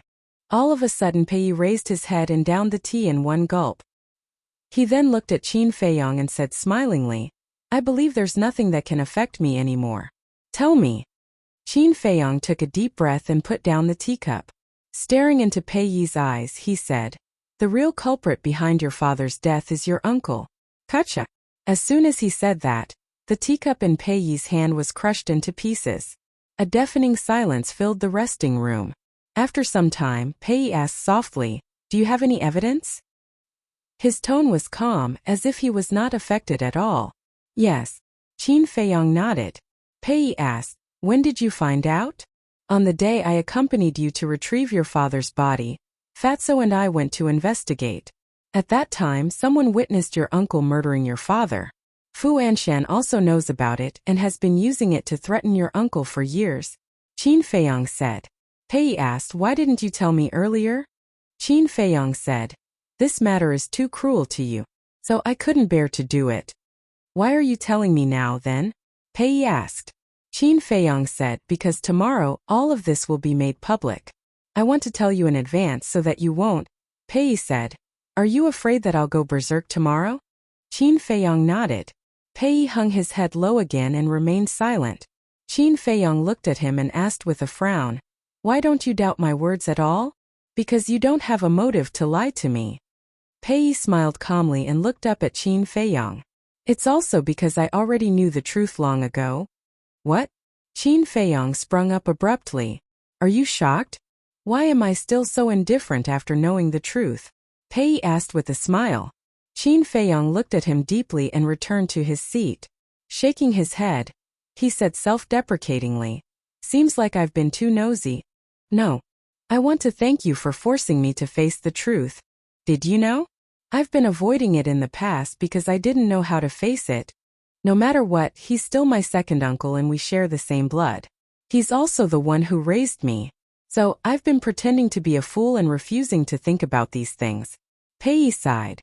When did you find out? Qin Feiyang asked. Very, very long ago. I think it was when I was in my teens. I went to look for him one day and happened to overhear him talking to Pei Qin about it. So, you're not afraid that I'll go berserk tomorrow. Because I've already gone berserk countless times over the years and I've already become numb to it. Pei Yi shook his head and smiled. Ah. Qin Feiyang sighed and said, There must be another reason why you didn't expose him, right? Yes. Once this matter is exposed, the divine python tribe will definitely fall from grace and may even be squeezed out of the super tribes. Do you know? My ancestors have sacrificed a lot to make the divine python tribe what it is today. I can't let the tribe decline because of my personal affairs. Pei Yi smiled and said, full of vicissitudes and helplessness. Qin Feiyang looked at him with a complicated expression. For the sake of the tribe's honor, he was willing to put aside the blood feud and bear it alone. This person was really admirable. Qin Feiyang said, What about now? Will you stop me? No. Some things can't be avoided forever. There will be a day when you have to face it. I also believe that if it weren't for my second uncle who went too far, you wouldn't have done this. Pei Yi said. After chatting for a while, Qin Feiyang left. This conversation also gave him a comprehensive understanding of what kind of person Pei Yi was. He was responsible. He was magnanimous and had a great vision. He could conclude that this person would definitely become a formidable person in the future. The next day, North City. Early in the morning, the people of the transaction pavilion entered the central square, which was decorated with lanterns and colored banners. When the sun rose, Fu Anshan led a group of guards into the square with his head held high and his chest puffed out. He was in high spirits. Yin Wei followed behind him with a smile on his face. Fu Anshan walked to the center of the square and scanned the surroundings. Then he looked at Yin Wei and instructed, "Go and check. Be careful and don't make any mistakes." "Okay." Yin Wei nodded. Fu Anshan looked at the guards again and shouted, "And you guys keep a close eye on me. If my succession ceremony is ruined because of your negligence, I'll hold you responsible." "Yes." A group of guards responded loudly and spread out in all directions, standing straight at the edge of the square, ready for battle. Today is the day this old man will soar to the top. Haha. Looking at everything in front of him, Fu Anshan couldn't help but laugh in his heart. A moment later, Yin Wei returned to Fu Anshan and said with cupped fists, "Lord, I've checked. There's no problem." "Well done. Later, you'll be in charge of monitoring the entire place. Once there are any changes, immediately think of a way to suppress them." Fu Anshan transmitted his voice. "Understood. Congratulations in advance, Lord." Yin Wei smiled obsequiously. Fu Anshan laughed and said, "Don't worry, when I soar I won't shortchange you." "Thank you, Lord."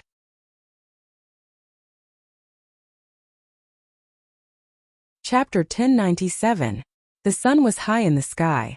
Everything was ready and waiting for the guests to enter. Soon, a tall and sturdy man appeared in the air above the square. His face was stern and serious. It was Emoisian. Fu Anshan immediately went forward and cupped his fists. "Brother Emo, welcome, welcome." Emoisian also cupped his hands and smiled. "Brother Fu, congratulations." Fu Anshan chuckled and asked, "When will the pavilion master and vice pavilion master arrive?" "It should be soon." "Old brother Fu, don't be anxious. You're already a deputy pavilion master. You won't be able to run away." Emoisian smiled. Of course. Fu Anshan nodded repeatedly. Suddenly, another figure descended in the sky above the square. This person looked middle-aged and was dressed in luxurious clothes. He had sword-like eyebrows that reached his temples and exuded an immense pressure. Seeing this person, Yin Wei hurriedly shouted loudly, "The Qilan tribe's leader has arrived." Fu Anshan's spirit was roused, and he hurriedly raised his head to look at the Qilan tribe's leader. He cupped his hands and said with a smile, "Brother Wu, long time no see. I trust you've been well since we last met." "Brother Wu, nice to meet you." Emoisian also cupped his hands and smiled. The leader of the Qilan tribe landed in front of the two of them and said with a smile, "Nice to meet you, nice to meet you. Also, congratulations to Brother Fu for being promoted to Vice Pavilion Master. In the future, I hope Brother Fu will take care of me." "You're welcome. Brother Wu, please have a seat." Fu Anshan personally led the Qilan tribe's leader to a seat in the center. After the Qilan tribe's leader sat down, he smiled and said, "Brother Fu, you don't have to pay attention to me. Go and busy yourself." "That's good. Brother Wu, please help yourself." Fu Anshan nodded with a smile and prepared to welcome the next guest. The square had already become a sea of people, and it was extremely lively. The leader of the Adamantine tribe has arrived. Suddenly, Yin Wei's shout rang out again. A 2-meter-tall man appeared in the air above the square. Fu Anshan smiled and said, "Brother Nya, we're honored by your presence. This Fu failed to welcome you from afar. I hope that you can forgive me. Today is your big day, so you don't have to be so polite." The leader of the Vajra tribe waved his hand and smiled. He glanced at the square and asked in a low voice, "Why don't I see Ancestor Mu? Didn't you invite him?" A cold light flashed in the depths of Fu Anshan's eyes, and he said with a smile, "How can I not invite Chief Pagoda Master's personal disciple? Don't worry, Brother Nya. He'll definitely be here soon." "Then I'll be waiting," the Vajra tribe's chief said meaningfully. He walked straight to the side of the Qilan tribe's chief and sat down. The two of them exchanged greetings for a while and then began to chat.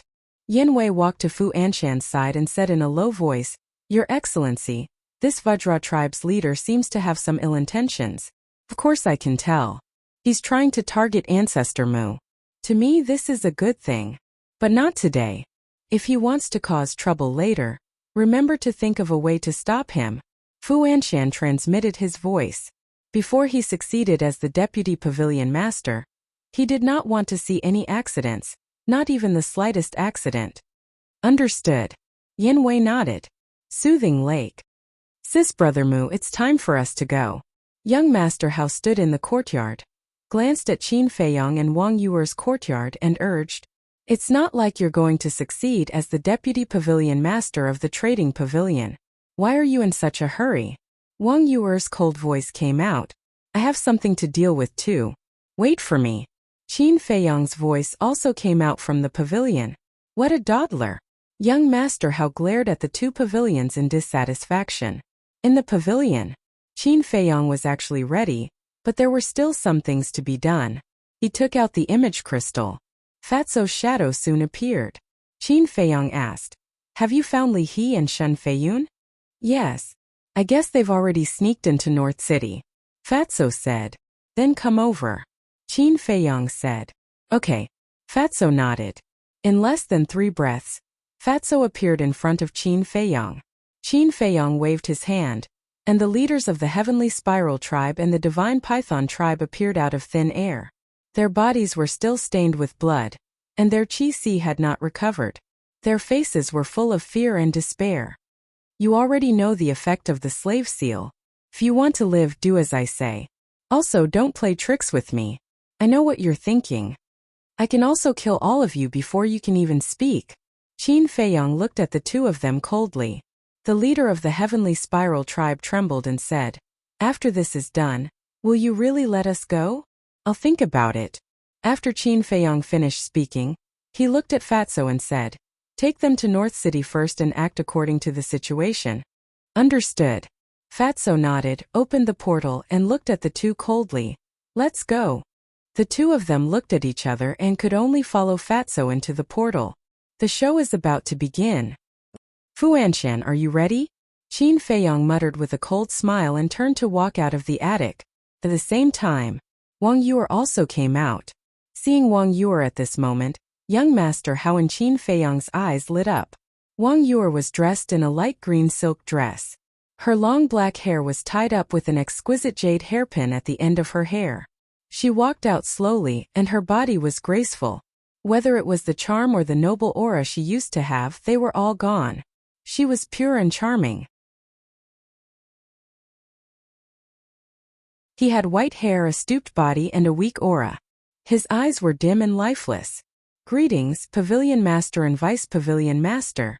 Fu Anshan, Emoisian, Lu Yuan and the other 2 stewards, as well as the staff and guards of the trading pavilion, all knelt down to greet him. "Greetings, elders." Qin Feiyong and the other 2, the 8 leaders, the red-haired old man, and the young lady of the Dragon Phoenix Pavilion also stood up and bowed. No need to be so polite.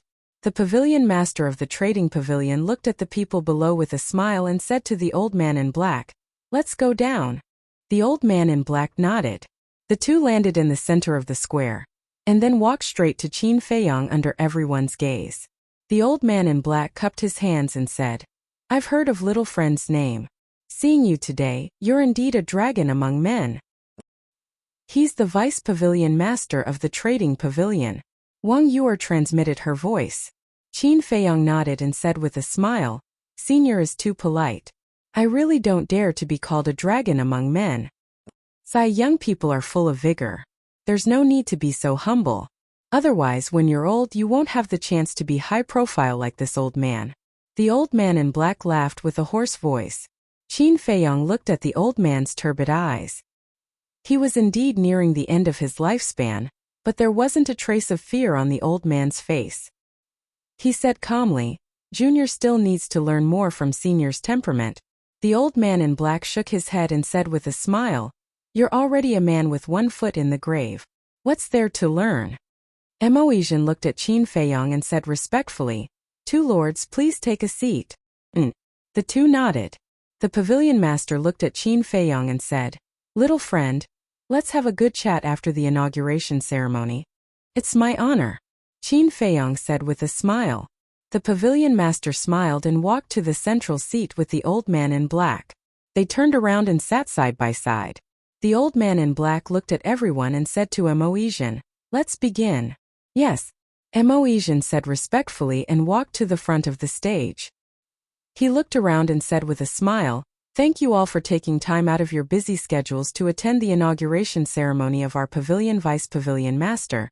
What followed was nothing more than a series of pleasantries. Qin Feiyong turned to look at young Master Hao and asked through voice transmission, "Your father didn't come? It's not the pavilion master's inauguration ceremony. What is he doing here?" Young Master Hao said with disdain. But before he finished speaking, two more people appeared in the sky. Yin Wei noticed it immediately. His pupils shrank and he shouted, "Chief Pavilion Master and the Temple Master of the Oracle Hall are here." And everyone was surprised and looked up. With him helping this old man manage the trading pavilion, this old man can rest assured and enjoy the rest of his life. As he said that, he took out a square seal from his arms. The square seal was the size of a baby's fist. It was as white as jade, and there was a fire phoenix pattern engraved on it, emitting a hazy light. This was the Vice Pavilion Master's jade seal. As long as the jade seal was in Fu Anshan's hands, he would officially become the Vice Pavilion Master of the Trading Pavilion. So at this moment, he looked at the jade seal with unprecedented excitement in his heart. He couldn't suppress it even if he wanted to. The old man in black turned around, looked at Fu Anshan, and said with a smile, "Now this old man will give it to you. I hope you can cherish everything you have now." "I will." Fu Anshan nodded, bent down and stretched out his hands. "It's my turn." Young Master Hao laughed coldly. Qin Feiyong held him down and sent a sound transmission. "Wait a little longer." Still waiting. Young Master Hao raised his eyebrows, but he also heard Qin Feiyong's words. Because he knew that Qin Feiyong definitely had a reason for doing this. Moreover, if not for Qin Feiyong's help this time, he wouldn't have been able to grasp Fu Anshan's weakness. The old man in black lowered his head and looked at the jade seal.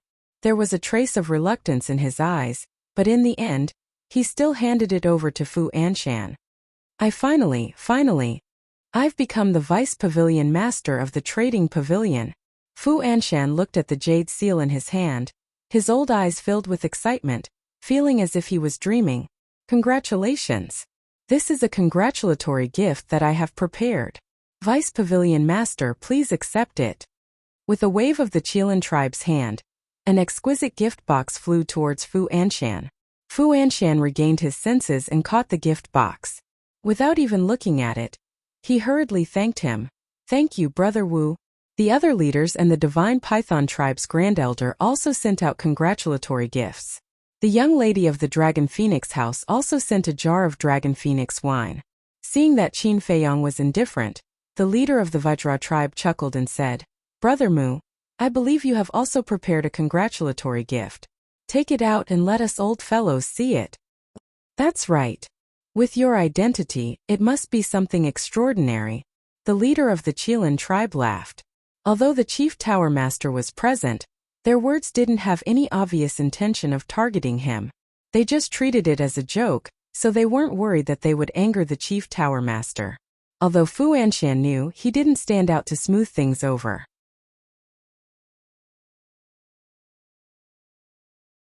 Chapter 1099. The other leaders also looked at Qin Feiyong curiously. All of a sudden, the atmosphere in the plaza became a little different. It's already an honor for little friend to be able to participate in the succession ceremony. It doesn't matter if you have a gift or not. Finally, it was the pavilion master of the trading pavilion who stood up to smooth things over. However, when he said this, not only did the atmosphere not ease, it became even weirder. Especially the leaders of the Qilin tribe and the Vajra tribe.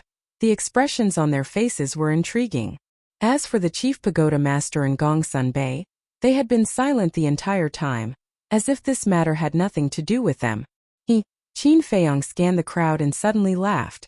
Of course he knew what these people were thinking. They just wanted to see him embarrass himself in public. But how could such a thing happen to him?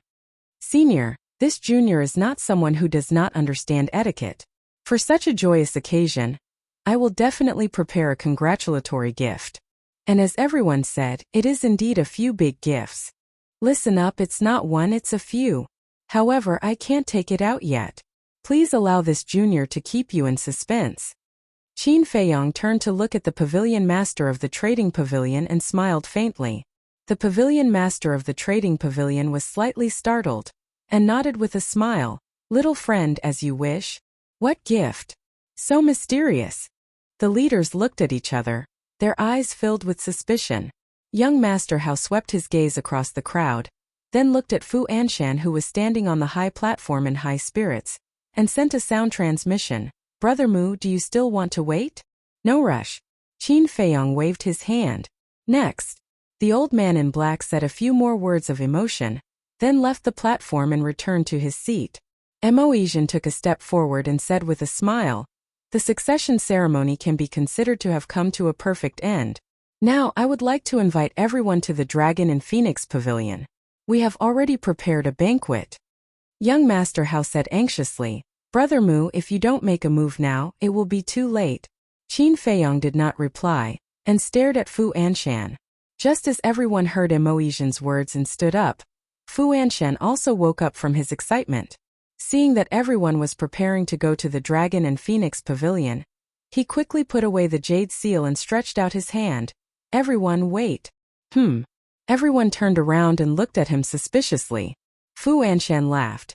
Taking advantage of today's joyous occasion, I have another joyous occasion to announce. What good news? Everyone was curious. I believe many of you know that I lost my wife in my early years, leaving behind my only son, Fu Xiong. However, Fu Xiong died in a foreign land some time ago, so I plan to marry another wife to continue the line of the Fu family. Fu Anshan smiled. This is indeed a good thing. Double happiness. Brother Fu, congratulations, congratulations. I wonder which family's lady is so lucky to be chosen by Brother Fu? The chief of the Adamantine tribe asked. Her name is Lian. Fu Anshan said. Lian? Why does this name sound so familiar? Right, I remember now. She seems to be Li He's granddaughter? This, if I remember correctly, Lian is still a virgin. She actually married Fu Anshan. Is there a mistake? Don't tell me there's something fishy going on here? Everyone began to discuss in low voices. Everyone, please listen to me. I definitely didn't do anything to threaten Li Yan or her family. It's Miss Li Yan who doesn't mind an old man like me and is willing to marry me. Fu Anshan said. Hypocrite. Young Master Hao sneered secretly. This explanation was too deliberate. It was equivalent to revealing 300 taels of silver here. He glanced at Qin Feiyong. Seeing that Qin Feiyong wasn't surprised at all, he asked suspiciously, Brother Mu, don't tell me you knew about this long ago? Qin Feiyong smiled but didn't say anything. Hearing everyone's discussion, the pavilion master frowned and said, Fu Anshan, tell me clearly. Is Li Yan really willing? Fu Anshan hurriedly said, Sir, this is absolutely true. If you don't believe me, you can ask her herself. Where is she? Everyone scanned the crowd around the square. It's her. She's Li He's granddaughter, Li Yan. The crowd on the left suddenly became restless. Everyone looked over and saw Li Yan, accompanied by a middle-aged couple, slowly walking into the square. The middle-aged couple was Li Yan's parents. Fu Anshan went up to her with a smile and said, Miss Li Yan, please tell everyone. As he spoke, a hint of threat flashed across his eyes. Li Yan looked at him coldly and walked straight up the platform. Fu Anshan and the middle-aged couple followed closely behind her. The pavilion master looked at Li Yan and asked, Are you really willing to marry Fu Anshan? If it was voluntary, even if there was a huge difference in seniority and age between the two, outsiders couldn't say anything. Li Yan glanced at the crowd and remained silent. Fu Anshan couldn't help but become anxious and transmitted his voice. Now that I'm the deputy pavilion master of the transaction pavilion, you'd better not play any tricks. However, Li Yan turned a deaf ear to him and her gaze fell on Qin Feiyong. Qin Feiyong smiled and nodded. Li Yan took a deep breath and said, I didn't do it willingly. He threatened me. If I didn't marry him, he would deal with my Li family. Yin, the middle-aged couple shouted. Fu Anshan clenched his fists and a fierce glint flashed across his eyes. It was indeed a threat. I knew it. Li Yan is so young and beautiful. How could she like an old man? An old cow eating young grass. This Fu Anshan is too much. The crowd around the square was in an uproar. The pavilion master of the transaction pavilion frowned and said in a deep voice, Fu Anshan, give me an explanation immediately. Fu Anshan panicked and turned to look at Li Yan. Miss Li Yan, there are so many important people present. Don't joke around. As he spoke, he gave the middle-aged couple a look. That's right. Yan now is not the time to be willful. Quickly answered the pavilion master truthfully. The middle-aged couple was afraid that Fu Anshan would take revenge and hurriedly persuaded Li Yan in a low voice. No, I'm not joking. It's him. He repeatedly threatened my parents. He said that if I don't marry him, when he takes the position of deputy pavilion master, he will make my Li family disappear from the central divine kingdom. Li Yan shook her head and sneered. Fu Anshan's eyes suddenly became fierce. Clap. At this moment, a loud applause sounded in the square. Everyone looked in the direction of the sound, and saw that the person clapping was Qin Feiyong. And Qin Feiyong's face was full of smiles. Fu Anshan raised his eyebrows and asked in confusion, Brother Mu, why are you doing this? Qin Feiyong slowly got up and said with a faint smile, Are you wondering why Li Yan is suddenly not afraid of your threat? Fu Anshan was shocked. Li Yan's sudden change of heart had something to do with this person? Didn't I just say that I prepared a few big gifts for you? Li Yan's counterattack is the first big gift. Qin Feiyong said. It seems that he already knew that Li Yan was threatened by Fu Anshan. But why did he help Li Yan? What is their relationship? Everyone was suspicious. Then they looked at Fu Anshan. At this moment his face was extremely gloomy. Originally everything was flawless. Not only would he obtain supreme authority, he would also obtain a young and beautiful woman. It could be said that he would obtain both power and beauty. But he never expected that a demon would appear in the middle of the process.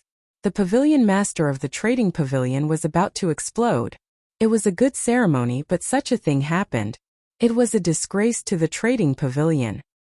He looked coldly at Fu Anshan and Qin Feiyong and said, Young friend, you just said that Li Yan is only the first big gift. What about the rest? The rest? Qin Feiyong smiled faintly and returned to his seat. He turned his head and nodded to young Master Hao. Young Master Hao had been waiting impatiently for a long time. After receiving Qin Feiyong's instruction, he immediately stood up. In an instant, everyone's eyes fell on young Master Hao, including the Chief Tower Master and Gong Sun Bei. Young Master Hao walked to the high platform with his head held high and said, Do you remember the deaths of Li He and Shun Feiyun some time ago? Of course. Both of them died mysteriously, and the real murderer has not been found yet. People discussed. Fu Anshan's body tightened. He looked at young Master Hao next to him and couldn't help but break out in a cold sweat. He was guilty. Young Master Hao turned his head and looked at Fu Anshan suspiciously. Why are you sweating? Is it hot? A little. Fu Anshan quickly nodded. Young Master Hao smiled mockingly. He looked at the crowd and said, Everyone may think that the death of Li He and Shun Feiyun will become an unsolved case. But I can tell you clearly that it will never be. Because I have already found out who the murderer is. As soon as these words came out, Li Yan and the middle-aged couple suddenly turned their heads and looked at young Master Hao. Fu Anshan's body trembled and cold sweat couldn't stop coming out. Who is the real murderer? Li He is the steward of the trading pavilion and Shun Feiyun is an old friend of Gong Sun Bei. Who has the guts to kill them? People were surprised. So were the leaders. Young Master Hao, do you really know the real murderer who killed my grandfather? Li Yan ran to young Master Hao and asked tearfully. Yes. Young Master Hao nodded. Who is so heartless to murder such a good person like my grandfather? Li Yan cried sadly. Don't be sad. The wicked will be punished sooner or later. Young Master Hao comforted her. Then looked at the crowd and shouted. The real murderer is the leader of the divine python tribe. What? It's him. The crowd was in an uproar. Everyone's face was full of disbelief. Even the Chief Tower Master and Gong Sun Bei were very surprised. Because the leader of the divine python tribe had always given everyone the impression that he was a law-abiding person. How could he do such a thing? How did he know? Fu Anshan, however, was extremely panicked. Impossible! An angry roar sounded. Everyone turned their heads and saw a red-haired old man staring at young Master Hao angrily. It was the Grand Elder of the Divine Python tribe. Is that so? Young Master Hao smiled playfully. The red-haired old man said in a deep voice, "Everyone knows the character of our leader. I dare to guarantee with my life that he would never do such a thing." Senior, don't be so sure. Do you really think you know your leader?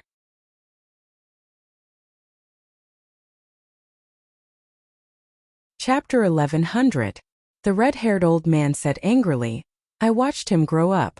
Of course I know." Young Master Hao said, "Then do you know how Pei Chongfeng died?" Fu Anshan looked at young Master Hao in surprise. Why did he mention Pei Chongfeng? Did he know the cause of Pei Chongfeng's death? The red-haired old man said coldly, "Don't mention Pei Chongfeng in front of me." Why? Young Master Hao asked. As the eldest son, he was born with the responsibility of leading our divine Python tribe.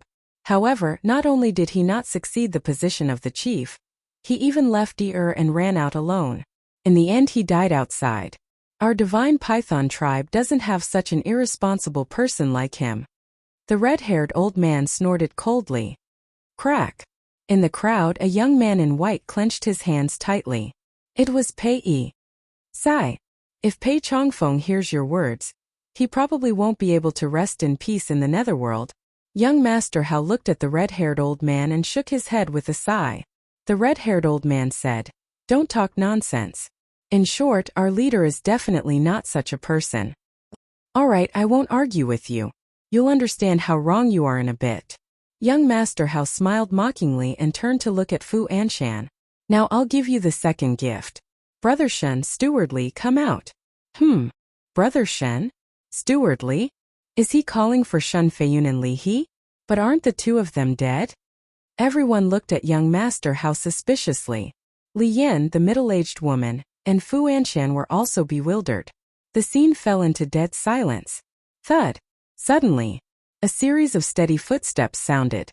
Two middle-aged men walked out of the crowd and stared at Fu Anshan with killing intent in their eyes. "Who are you?" Suddenly, the trading pavilion guards at the edge of the square stopped them. Young Master Hao shouted, "Let them in." The two guards' eyes trembled and they hurriedly retreated to the side. There was no suspense.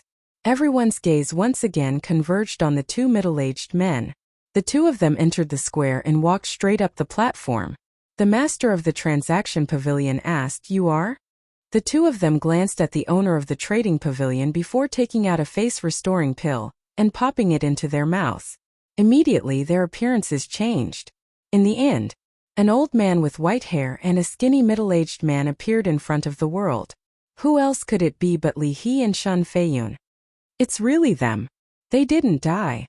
The appearance of the two immediately caused a huge uproar. "Brother Shen." Gong Sunbei suddenly stood up, gazing at Shun Feiyun. His face was filled with joy and disbelief. "Grandpa, father." Li Yan and the middle-aged couple looked at Li He with tears in their eyes. "They clearly died in front of my eyes. How can they still be alive? Impossible. This must be a dream." Gong Sunbei glanced at Fu Anshan, his eyes flashing slightly, and asked, "Brother Shen, do you need my help?" "There's no need for you to come out for such a small matter." Shun Feiyun waved his hand, his eyes emitting a bone-chilling coldness. Gong Sunbei nodded and also left the high platform. Young Master Hao turned to look at Fu Anshan and said with a smile, "Pavilion Master Fu, what do you think of this second gift from me?" Fu Anshan shuddered and hurriedly said with a smile, "This is a good thing. Everyone knows Li He's character. He's upright, honest and selfless. His return is a great joy for our transaction pavilion." As he spoke, he walked in front of Li He, grabbed his hand and sighed oldly, "I was sad for a while when I heard the news of your death. Now that you've come back alive, I'm really happy." "Thank you for your concern, Deputy Pavilion Master." Li He put on a fake smile. "It's my duty. After all, you've contributed too much to our transaction pavilion. If you didn't have an accident, the position of Deputy Pavilion Master would definitely be yours." Fu Anshan smiled. Wang Yuer said with disgust, "This old thing really doesn't know what shame is. He's already come this far. What else can he do?" Qin Feiyang shook his head with a smile, and then nodded at young Master Hao. Young Master Hao understood and said indifferently, Fu Anshan, quickly put away that hypocritical face of yours. It's disgusting to look at. Fu Anshan's face stiffened, and he asked in confusion, Young Master Hao, what do you mean? Young Master Hao glanced at him disdainfully, then looked at Li He and smiled, Stewardly, Big Brother Shun, it's better for you to tell us. Who wants to harm you? Li He looked coldly at Fu Anshan, then turned to look at the Chief Tower Master and the others, and said, Lords, the person who plotted against me and Shun Feiyun is indeed the leader of the Divine Python tribe. The red-haired old man immediately roared, Li He, don't slander us. I'm only telling the truth. I'm not wronging anyone. Although the leader of the Divine Python tribe is the one who plotted against us, the real mastermind is him, Fu Anshan. Li He suddenly pointed at Fu Anshan and shouted, What? All the leaders stood up in unison and looked at Fu Anshan in shock. The pavilion master and the black-robed old man did not move, but their hands gripped the armrests of their chairs tightly, obviously trying to suppress their emotions. Nonsense! Li He, what exactly are you trying to do? Fu Anshan roared in exasperation. Li He looked at him coldly and said, This old man doesn't want to do anything. This old man just wants to expose your true colors. Fu Anshan looked at the pavilion master and said, Lord, Li He must be jealous that I succeeded the position of deputy pavilion master, so he framed me. Pavilion master, you must investigate clearly. Even now you're still biting back at me. You're indeed a shameless dog. Li He did not hide his ridicule. Fu Anshan roared, Li He, don't go too far. I'm truly happy for you that you came back alive. But you actually slandered me. What are your intentions? Happy for me? Come on, stop pretending. It makes me sick to my stomach. Li He looked down on him. Fu Anshan was furious. The pavilion master slammed his palm on the armrest and roared, Shut up. Fu Anshan looked at Li He and sneered, Did you hear that? I told you to shut up. Li He looked at the pavilion master and said mockingly, Are you telling me to shut up? Or are you telling me to shut up? Do you really understand? Fu Anshan was stunned and turned to look at the pavilion master. The pavilion master stared at Fu Anshan gloomily and said word by word, I'm telling you to shut up. Fu Anshan's body stiffened, and his expression was extremely ugly. The pavilion master looked at Li He and Shun Feiyun and asked, Why did he order the Divine Python tribe's leader to murder you? Pavilion master, Fu Anshan killed me because I hindered him from succeeding the position of deputy pavilion master. And he killed Shun Feiyun because Shun Feiyun killed his son, Fu Xiong, in Qinghai City. And in order to avenge Fu Xiong, he even sent his confidant Fu Han to Qinghai City to assassinate Ancestor Mu, Young Master Hao, and Wang Yu. Li He said, What? The leaders were dumbfounded. They had a tacit understanding about Qin Feiyang and had the thought of getting rid of him. But Young Master Hao and Wang Yu, one was the Chief Tower Master's biological son, and the other was Wang Su's biological daughter. Who dared to touch them?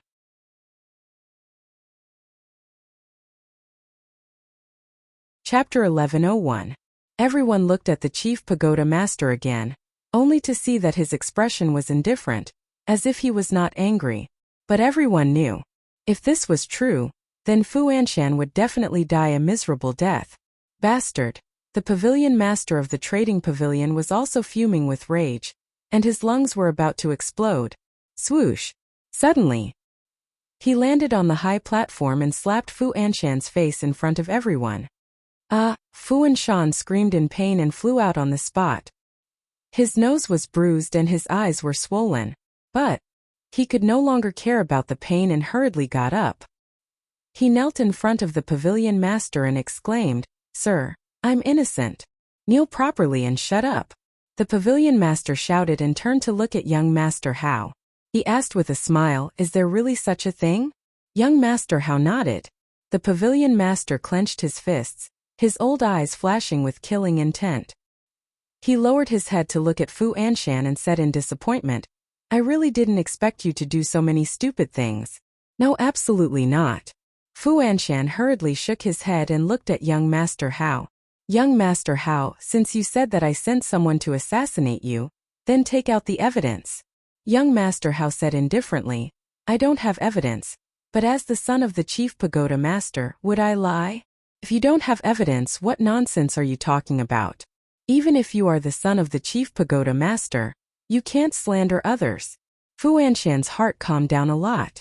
Young Master Hao said playfully, "Are you thinking that as long as I don't have evidence, you still have a chance to turn things around?" Fu Anshan's eyes flashed with mockery.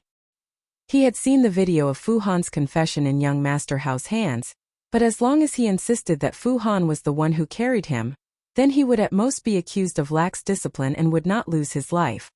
"You're too naive." Young Master Hao shook his head and smiled, looking at Qin Feiyang. "Come out," Qin Feiyang said indifferently. "Come out? Who is he calling out?" Everyone was suspicious. Whoosh!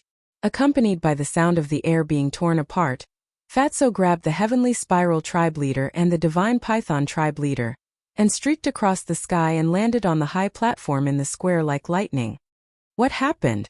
Didn't the Grand Elder of the Divine Python tribe just say that their chief is dealing with an important matter? But why are you in Ancestor Mu's hands now, and in such a sorry state? His cultivation seems to have been crippled. Who is the other person? Right, he seems to be the leader of the Heavenly Spiral tribe. Yes, it's him. But wasn't he exiled to the First Zone? Why is he still in the Central Divine Kingdom? The various leaders were bewildered. Leader, meanwhile. The red-haired old man suddenly stood up and looked at the chief of the Divine Python tribe in disbelief.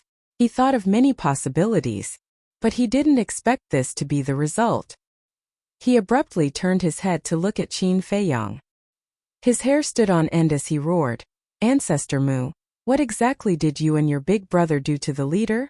Big brother? Everyone's eyes trembled slightly. The chief tower master also reacted for the first time. He raised his head and looked at Qin Feiyang. Qin Feiyang's heart trembled. He stood up and said, "Disciple will tell you the truth later. Master, please don't be anxious." The chief tower master nodded and retracted his gaze. At the same time, Fu Anshan looked at the chief of the Divine Python tribe who was covered in blood. His face was filled with disbelief. What exactly happened? A dignified 8-star combat emperor actually fell into the hands of Qin Feiyang? Don't be nervous, you will definitely find a way to turn things around. Young Master Hao smiled mockingly at Fu Anshan.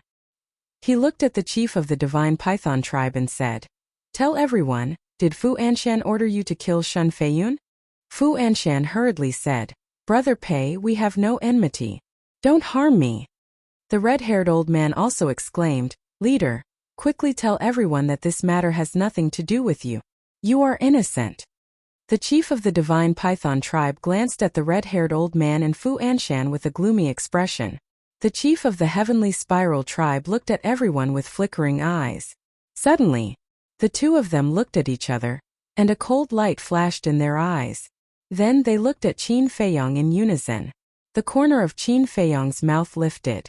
With a slight thought, he instantly erased the soul of the chief of the Heavenly Spiral tribe. Accompanied by a shrill scream, the chief of the Heavenly Spiral tribe died on the spot. What happened? Everyone was bewildered. Why did he suddenly die without any reason? The chief of the Divine Python tribe also turned his head abruptly and looked at the corpse lying on the ground in horror. "I already said that I can peek into your inner thoughts. Why didn't you listen?" A faint laughter sounded in the chief of the Divine Python tribe's mind. The chief of the Divine Python tribe quivered and turned to look at Qin Feiyang. He saw Qin Feiyang looking at him with a smile. Immediately, an uncontrollable fear emerged in his heart. Seeing that the chief of the Divine Python tribe was looking at Qin Feiyang, the others also looked at Qin Feiyang. They were extremely bewildered. Could it be that the death of the chief of the Heavenly Spiral tribe was related to this kid? But how exactly did he do it? They didn't see him make a move. He had been sitting there the whole time. Don't play any tricks. It's useless. Just be obedient. Maybe you can still live. Qin Feiyang sent a voice transmission to the chief of the Divine Python tribe without batting an eyelid. Since Fatso appeared with the two of them, he had been peeking into their inner thoughts. Just now, he saw that the two of them wanted to expose his true identity. Therefore, he erased the soul of the chief of the Heavenly Spiral tribe without hesitation. He did this to intimidate the chief of the divine python tribe. Obviously, he had achieved the effect he wanted. Fatso patted the chief of the divine python tribe hard and sighed inwardly. You're really naive. Boss never does anything that he's not confident of. Since he dares to let you appear in front of the chief tower master alive, he definitely has full confidence that he won't let you speak. The chief of the divine python tribe trembled both physically and mentally. What kind of person was this? Why was he so terrifying? Fatso sent a voice transmission. Don't waste time. Tell us the truth. The chief of the divine python tribe powerlessly lowered his arm. He looked at the crowd and said, Young Master Hao is right.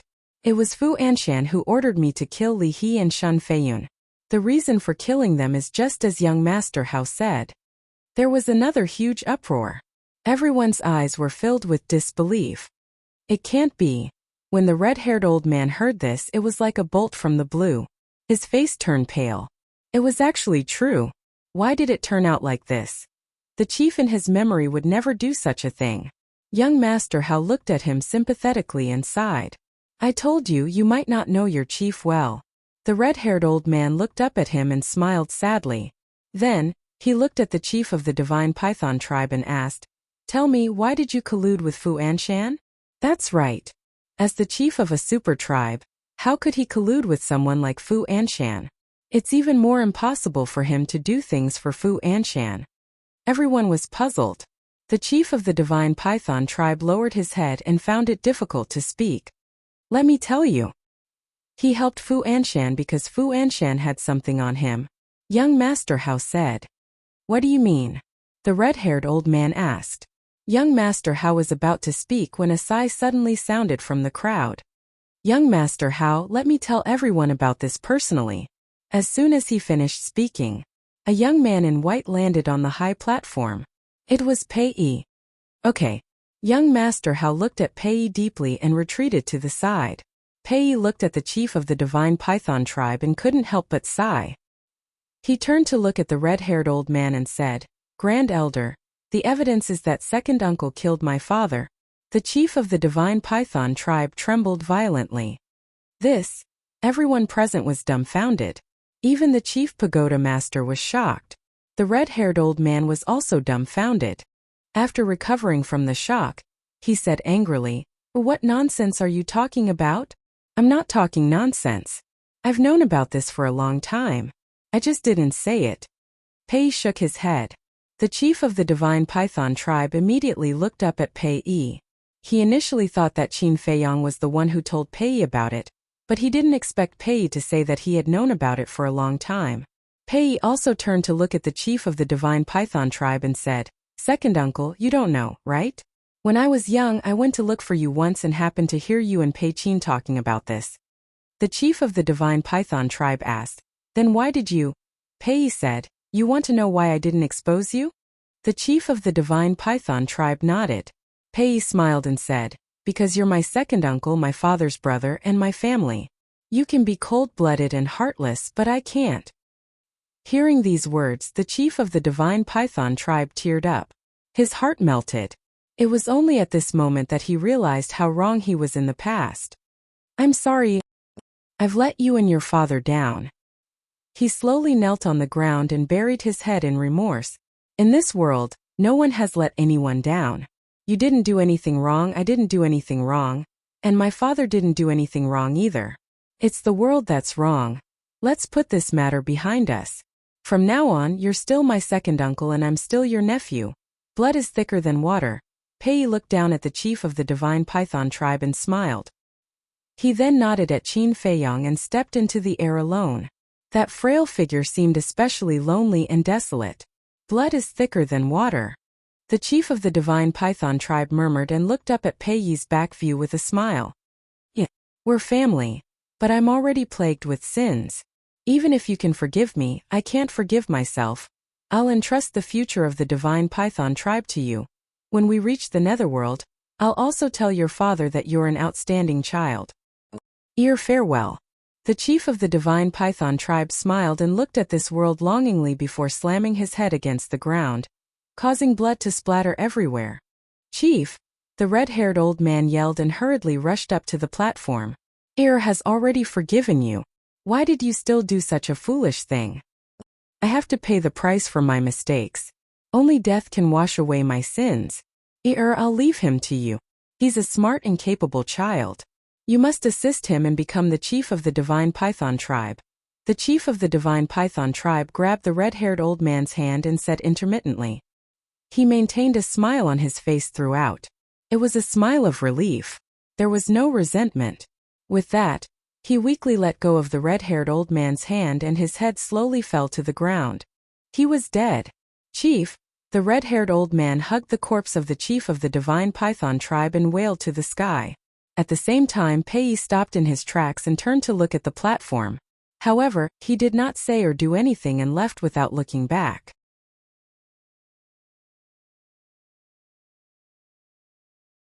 Chapter 1102. Pei left. No one knew where he went. On the high platform, the red-haired old man hugged the leader of the divine python tribe and howled in pain. Everyone was silent. They were filled with emotions. They didn't expect that Fu Anshan's matter would lead to another unsolved case. Pei Chongfeng was actually assassinated by his own brother. That was too shocking. Qin Feiyang also sighed. He didn't expect that the leader of the divine python tribe would repent and choose to die to atone for his sins. The leader of the divine python tribe deserved to die, but Pei actually let go of this hatred. His temperament is admirable. Wang Yuer sighed.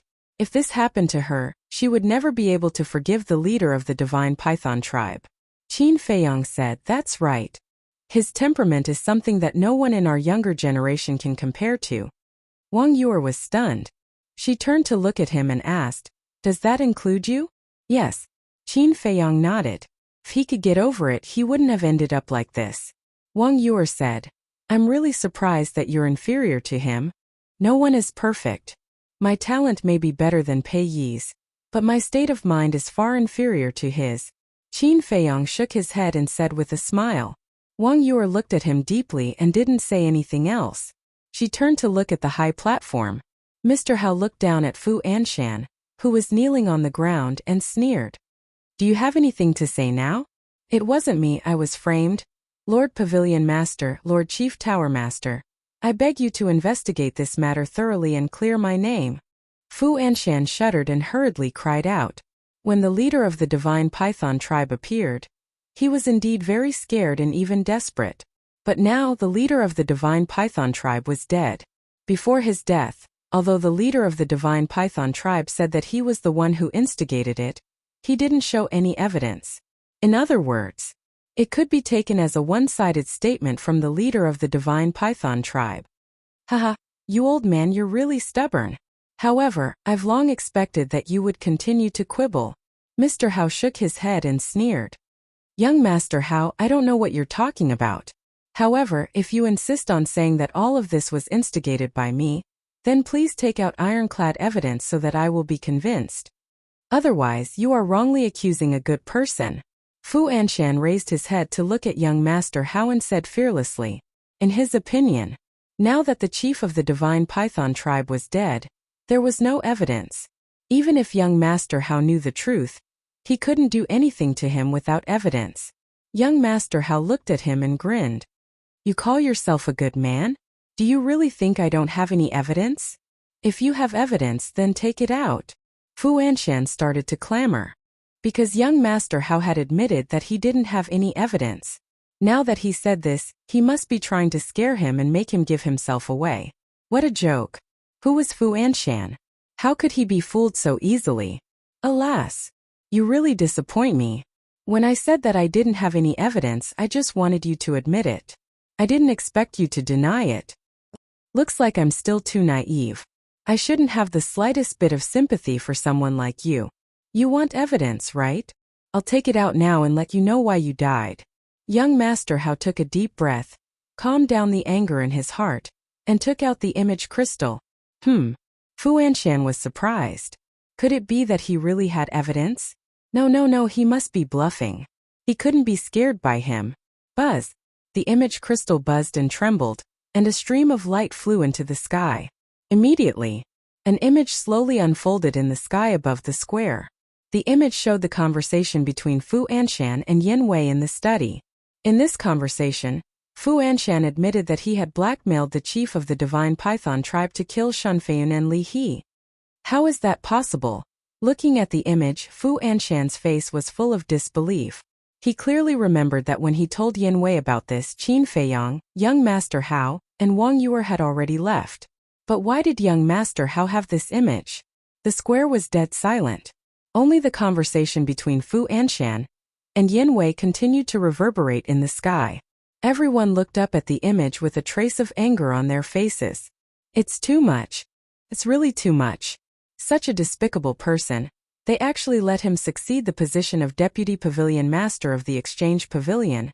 They are really blind. Kill. We must kill him, cut him into pieces. As soon as the image ended, the crowd around the square immediately roared with righteous indignation. Everyone be quiet. I have another image here for everyone to enjoy. Young Master Hao waved his hand, and another image appeared in the sky above the square. It was the image of Fu Han's confession. Oh my God! He really sent Fu Han to assassinate young Master Hao and Wang Yu? Does he think that he is the ruler of the Forgotten Continent?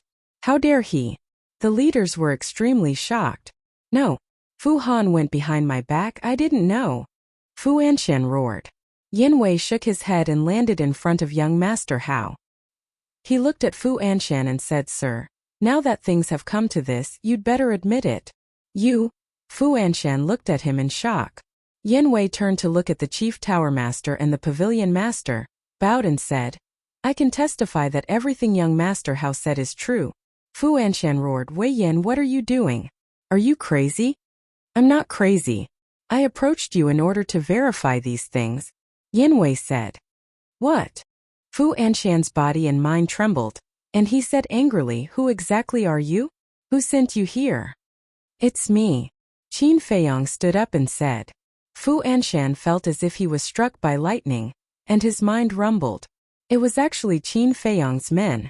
Qin Feiyang said, I don't easily cause trouble, but I'm never afraid of trouble, so when Fu Han confessed, I asked Wei Yan to approach you. Everyone looked at each other. He had already started to make arrangements so early. This person was too scary. When Fu Anshan heard this, he immediately collapsed to the ground powerlessly, his face full of despair. Young Master Hao said, Actually, we could have exposed your true colors a long time ago. But do you know why we didn't do so? Why? Fu Anshan looked at him suspiciously. I'll let you be proud first. The more proud you are, the more painful it will be when you fall. Of course, the more happy we are. Young Master Hao laughed. Fu Anshan said, So, you waited until today on purpose. That's right. When you happily succeed as the Deputy Pavilion Master, when you think that you have achieved great success, we will stand out to expose you and make you fall into a bottomless abyss. Let me ask, what in the world is more uncomfortable and painful than this? Young Master Hao chuckled. Fu Anshan smiled bitterly. He thought that everything was under control, but he didn't know that he had been living in someone else's scheme. How stupid. Also, some time ago, Brother Mu made you kneel in front of the main tower gate to tease you. First he made you despair, then he let you see hope, and finally he made you despair again. Tell everyone, how does this feel? Young Master Hao teased. Fu Anshan smiled bitterly and said, Then what's going on with Li He and Shen Feiyun? I saw them die with my own eyes. Li He said, You saw with your own eyes that it wasn't us. Then who was it? Fu Anshan was suspicious. It's the sons of the Divine Python tribe, Pei Yu and Pei Lang. This was also a trap set up by Ancestor Mu. He sneaked into the Divine Python tribe to save Shen Feiyun and me, and then let Pei Yu and Pei Lang pretend to be us. Thus, the people you all killed back then were them. Li He said, Can't be, there are actually so many things that we don't know about. Is this Ancestor Mu the reincarnation of a monster? How could he do it so seamlessly? The leaders looked at Qin Feiyang, their eyes full of fear. The leaders of the Vajra tribe and the Qilin tribe, who had always wanted to target Qin Feiyang, couldn't help but feel afraid. So that's how it is, huh? Fu Anshan muttered to himself and laughed out loud. After all his scheming, this was the result he got in the end. Laughable, laughable. Do you understand now? In this forgotten continent, you still don't have the ability to cover the sky with one hand. Young Master Hao laughed coldly, then turned around and walked down the platform, towards the Chief Tower Master. At this moment, everyone looked at young Master Hao in a different light. In the past, they all thought that young Master Hao was just a hedonistic son who relied on the Chief Tower Master to abuse his power, but they didn't expect him to be so shrewd. Young Master Hao laughed. "Father, how is it? My performance is not bad, right?" "Very good." The Chief Tower Master nodded, extremely gratified. This trip was indeed not in vain. "Hand over the Vice Pavilion Master's jade seal for this old man." Suddenly, a furious roar exploded like a clap of thunder. Everyone turned their heads to look, only to see the Pavilion Master of the Trade Pavilion grabbing onto Fu Anshan's neck like an enraged lion. But Fu Anshan did not have the slightest reaction, his face full of a bitter smile. The Pavilion Master of the Trade Pavilion waved his hand and forcefully snatched away Fu Anshan's universe bag. Then, he threw Fu Anshan on the ground and said coldly, "A person like you cannot be allowed to live." Fu Anshan's gaze trembled, and he finally came back to his senses. He immediately knelt on the ground and begged, "Pavilion Master, this lowly one knows his wrongs. This lowly one will definitely change. Please let this lowly one off this time. After committing such a heinous crime, you still want this old man to let you off? Are you dreaming?" The Pavilion Master of the Trade Pavilion was furious. He waved his old hand and directly slapped Fu Anshan's head. A crack, accompanied by a shrill scream. Fu Anshan's head exploded on the spot, blood splattering everywhere. "It's finally over," Wang Yuer muttered. Qin Feiyong said, "This is what he deserves." No one present sympathized with Fu Anshan, and their eyes were incomparably cold. The Pavilion Master of the Trade Pavilion shouted, "Men, drag him down and feed him to the dogs." 2 guards hurriedly ran up to the high platform, dragging Fu Anshan's corpse and hurriedly running away. The red-haired old man picked up the corpse of the Divine Python tribe's leader, stood up and said, "Pavilion Master, I will also take my leave. My condolences." The Pavilion Master comforted him.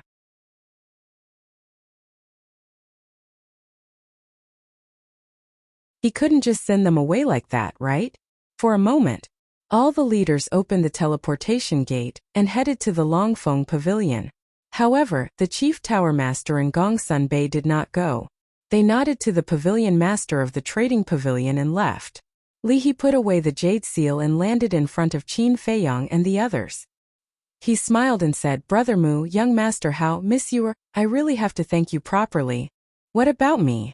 Don't turn your back on us as soon as you become the Deputy Pavilion Master. You have to know that I've contributed a lot too." Fatso looked at Li He unhappily. Li He shook his head and laughed. "How could this old man forget you?" Then, he looked at Yan Wei and cupped his hands. "And you thank you. It's fine." Yan Wei waved his hand. Li He glanced at them and said in short, "No matter what, you can't decline today. You have to go to the Longfeng Pavilion and let me thank you properly." "My pleasure," young Master Hao said. Qin Feiyong smiled and said, "I still have something to deal with, so I won't join in the fun." Young Master Hao was instantly annoyed and said, "Brother Mu, you're really boring, you know that?" Li He was also unhappy. Qin Feiyong smiled bitterly and said, "I really have something to do. Sorry." Seeing that Qin Feiyong had made up his mind, Li He could not force him anymore. He shook his head and said helplessly, "It's really difficult to treat you to a meal. Alright, go and deal with it. Anyway, there's still a long way to go. Let's meet again another day." "Thank you." Qin Feiyong smiled and opened the teleportation gate and walked in. Fatso and Yan Wei looked at each other and quickly followed. Li He shook his head and looked at Wang Yuer with a smile. "Monsieur, what about you?" "I'm not going either. You guys have fun." Wang Yuer looked at the dissipating teleportation gate and said to Li He with a smile. Then she opened the teleportation gate and left. Li He could not keep his face any longer. Young Master Hao patted Li He on the shoulder and said with a smile, "If Brother Mu doesn't go, your sister definitely won't go either. Forgive me." "What do you mean?" Li He looked at him suspiciously. Young Master Hao said, "Can't you tell? Right now, my sister's attention is all on someone. Someone? Leahy was stunned for a moment before coming to a realization and smiled. Seems like we'll have a wedding banquet before long. Wedding banquet? Let's hope so. Let's not talk about it anymore. Let's go. I'll have a few drinks with you today. Young Master Hao pulled Leahy towards the Dragon Phoenix Pavilion in high spirits. Main pagoda. In the pavilion there were standard items on the stone table. The main pagoda master stood beside the stone table, holding a brush and staring at the white paper on the table calmly. Beside him, Gong Sunbei remained silent and stood respectfully.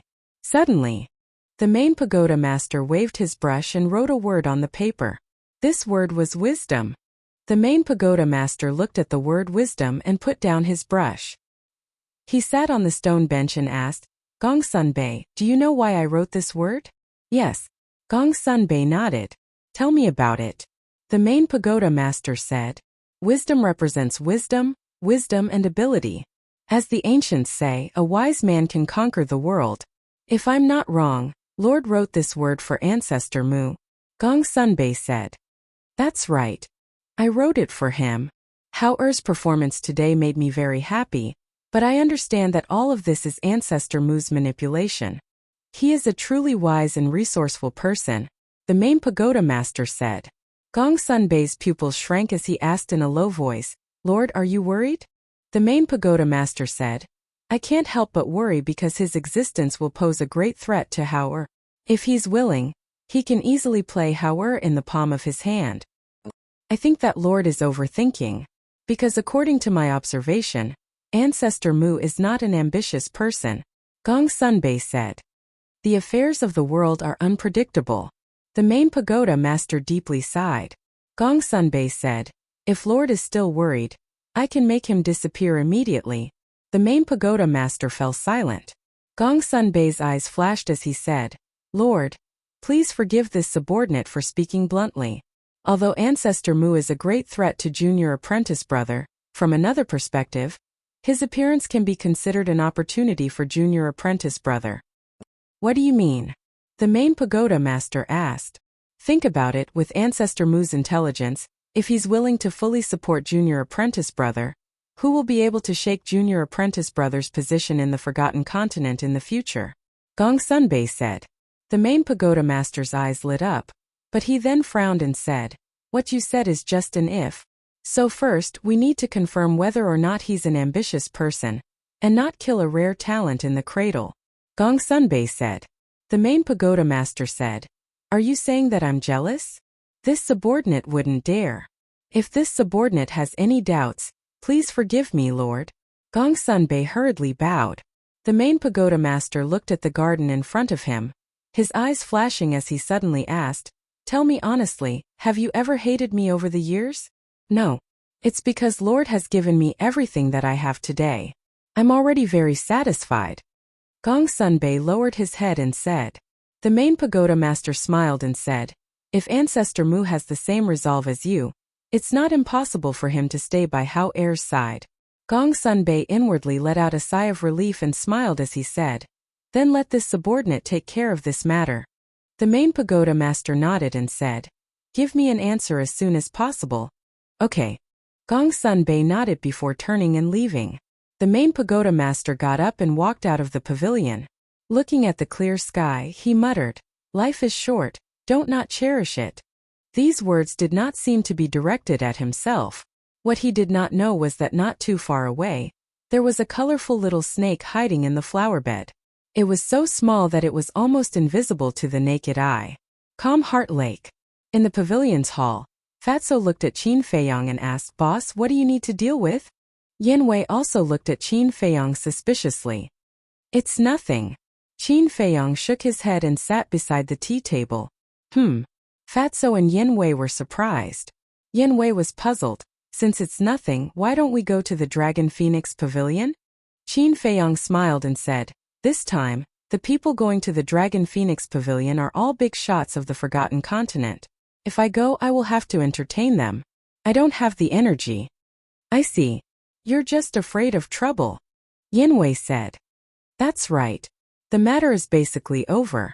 You guys don't have to run around. Go to the castle and cultivate. Qin Feiyang said. Yan Wei was slightly surprised and asked, then the Mu clan's nest and the mysterious person who bought the herbs, are we not going to look for them? Not anymore. Qin Feiyang waved his hand. After searching for so long, he still hadn't found anything. It would be a waste of time to continue searching. All right. Yan Wei nodded his head. Buzz. Suddenly, Fatso took out the image crystal. A beautiful white figure appeared. It was Li Yan. Li Yan asked without hesitation. Damn Fatso, where are you now? I'm with my boss, what are you doing? Fatso was suspicious. Come to the Dragon Phoenix Pavilion immediately. After Li Yan finished speaking, the shadow dissipated. What do you mean? Fatso looked at Qin Feiyang and Yan Wei in a daze. Qin Feiyang and Yan Wei looked at each other, and a smile appeared on their faces at the same time. What are you guys laughing at? Fatso frowned. Qin Feiyang said, You're not bad. Fatso said angrily, What is it? Can you make it clear? Yan Wei rolled his eyes and said snappily, Don't you understand? The girl has taken a fancy to you. Taken a fancy to me? Fatso pointed at his nose, his face filled with disbelief. Such a beautiful woman like Li Yan would take a fancy to him? You must be joking. Isn't this what you want? Hurry up and go. Don't make her wait too long.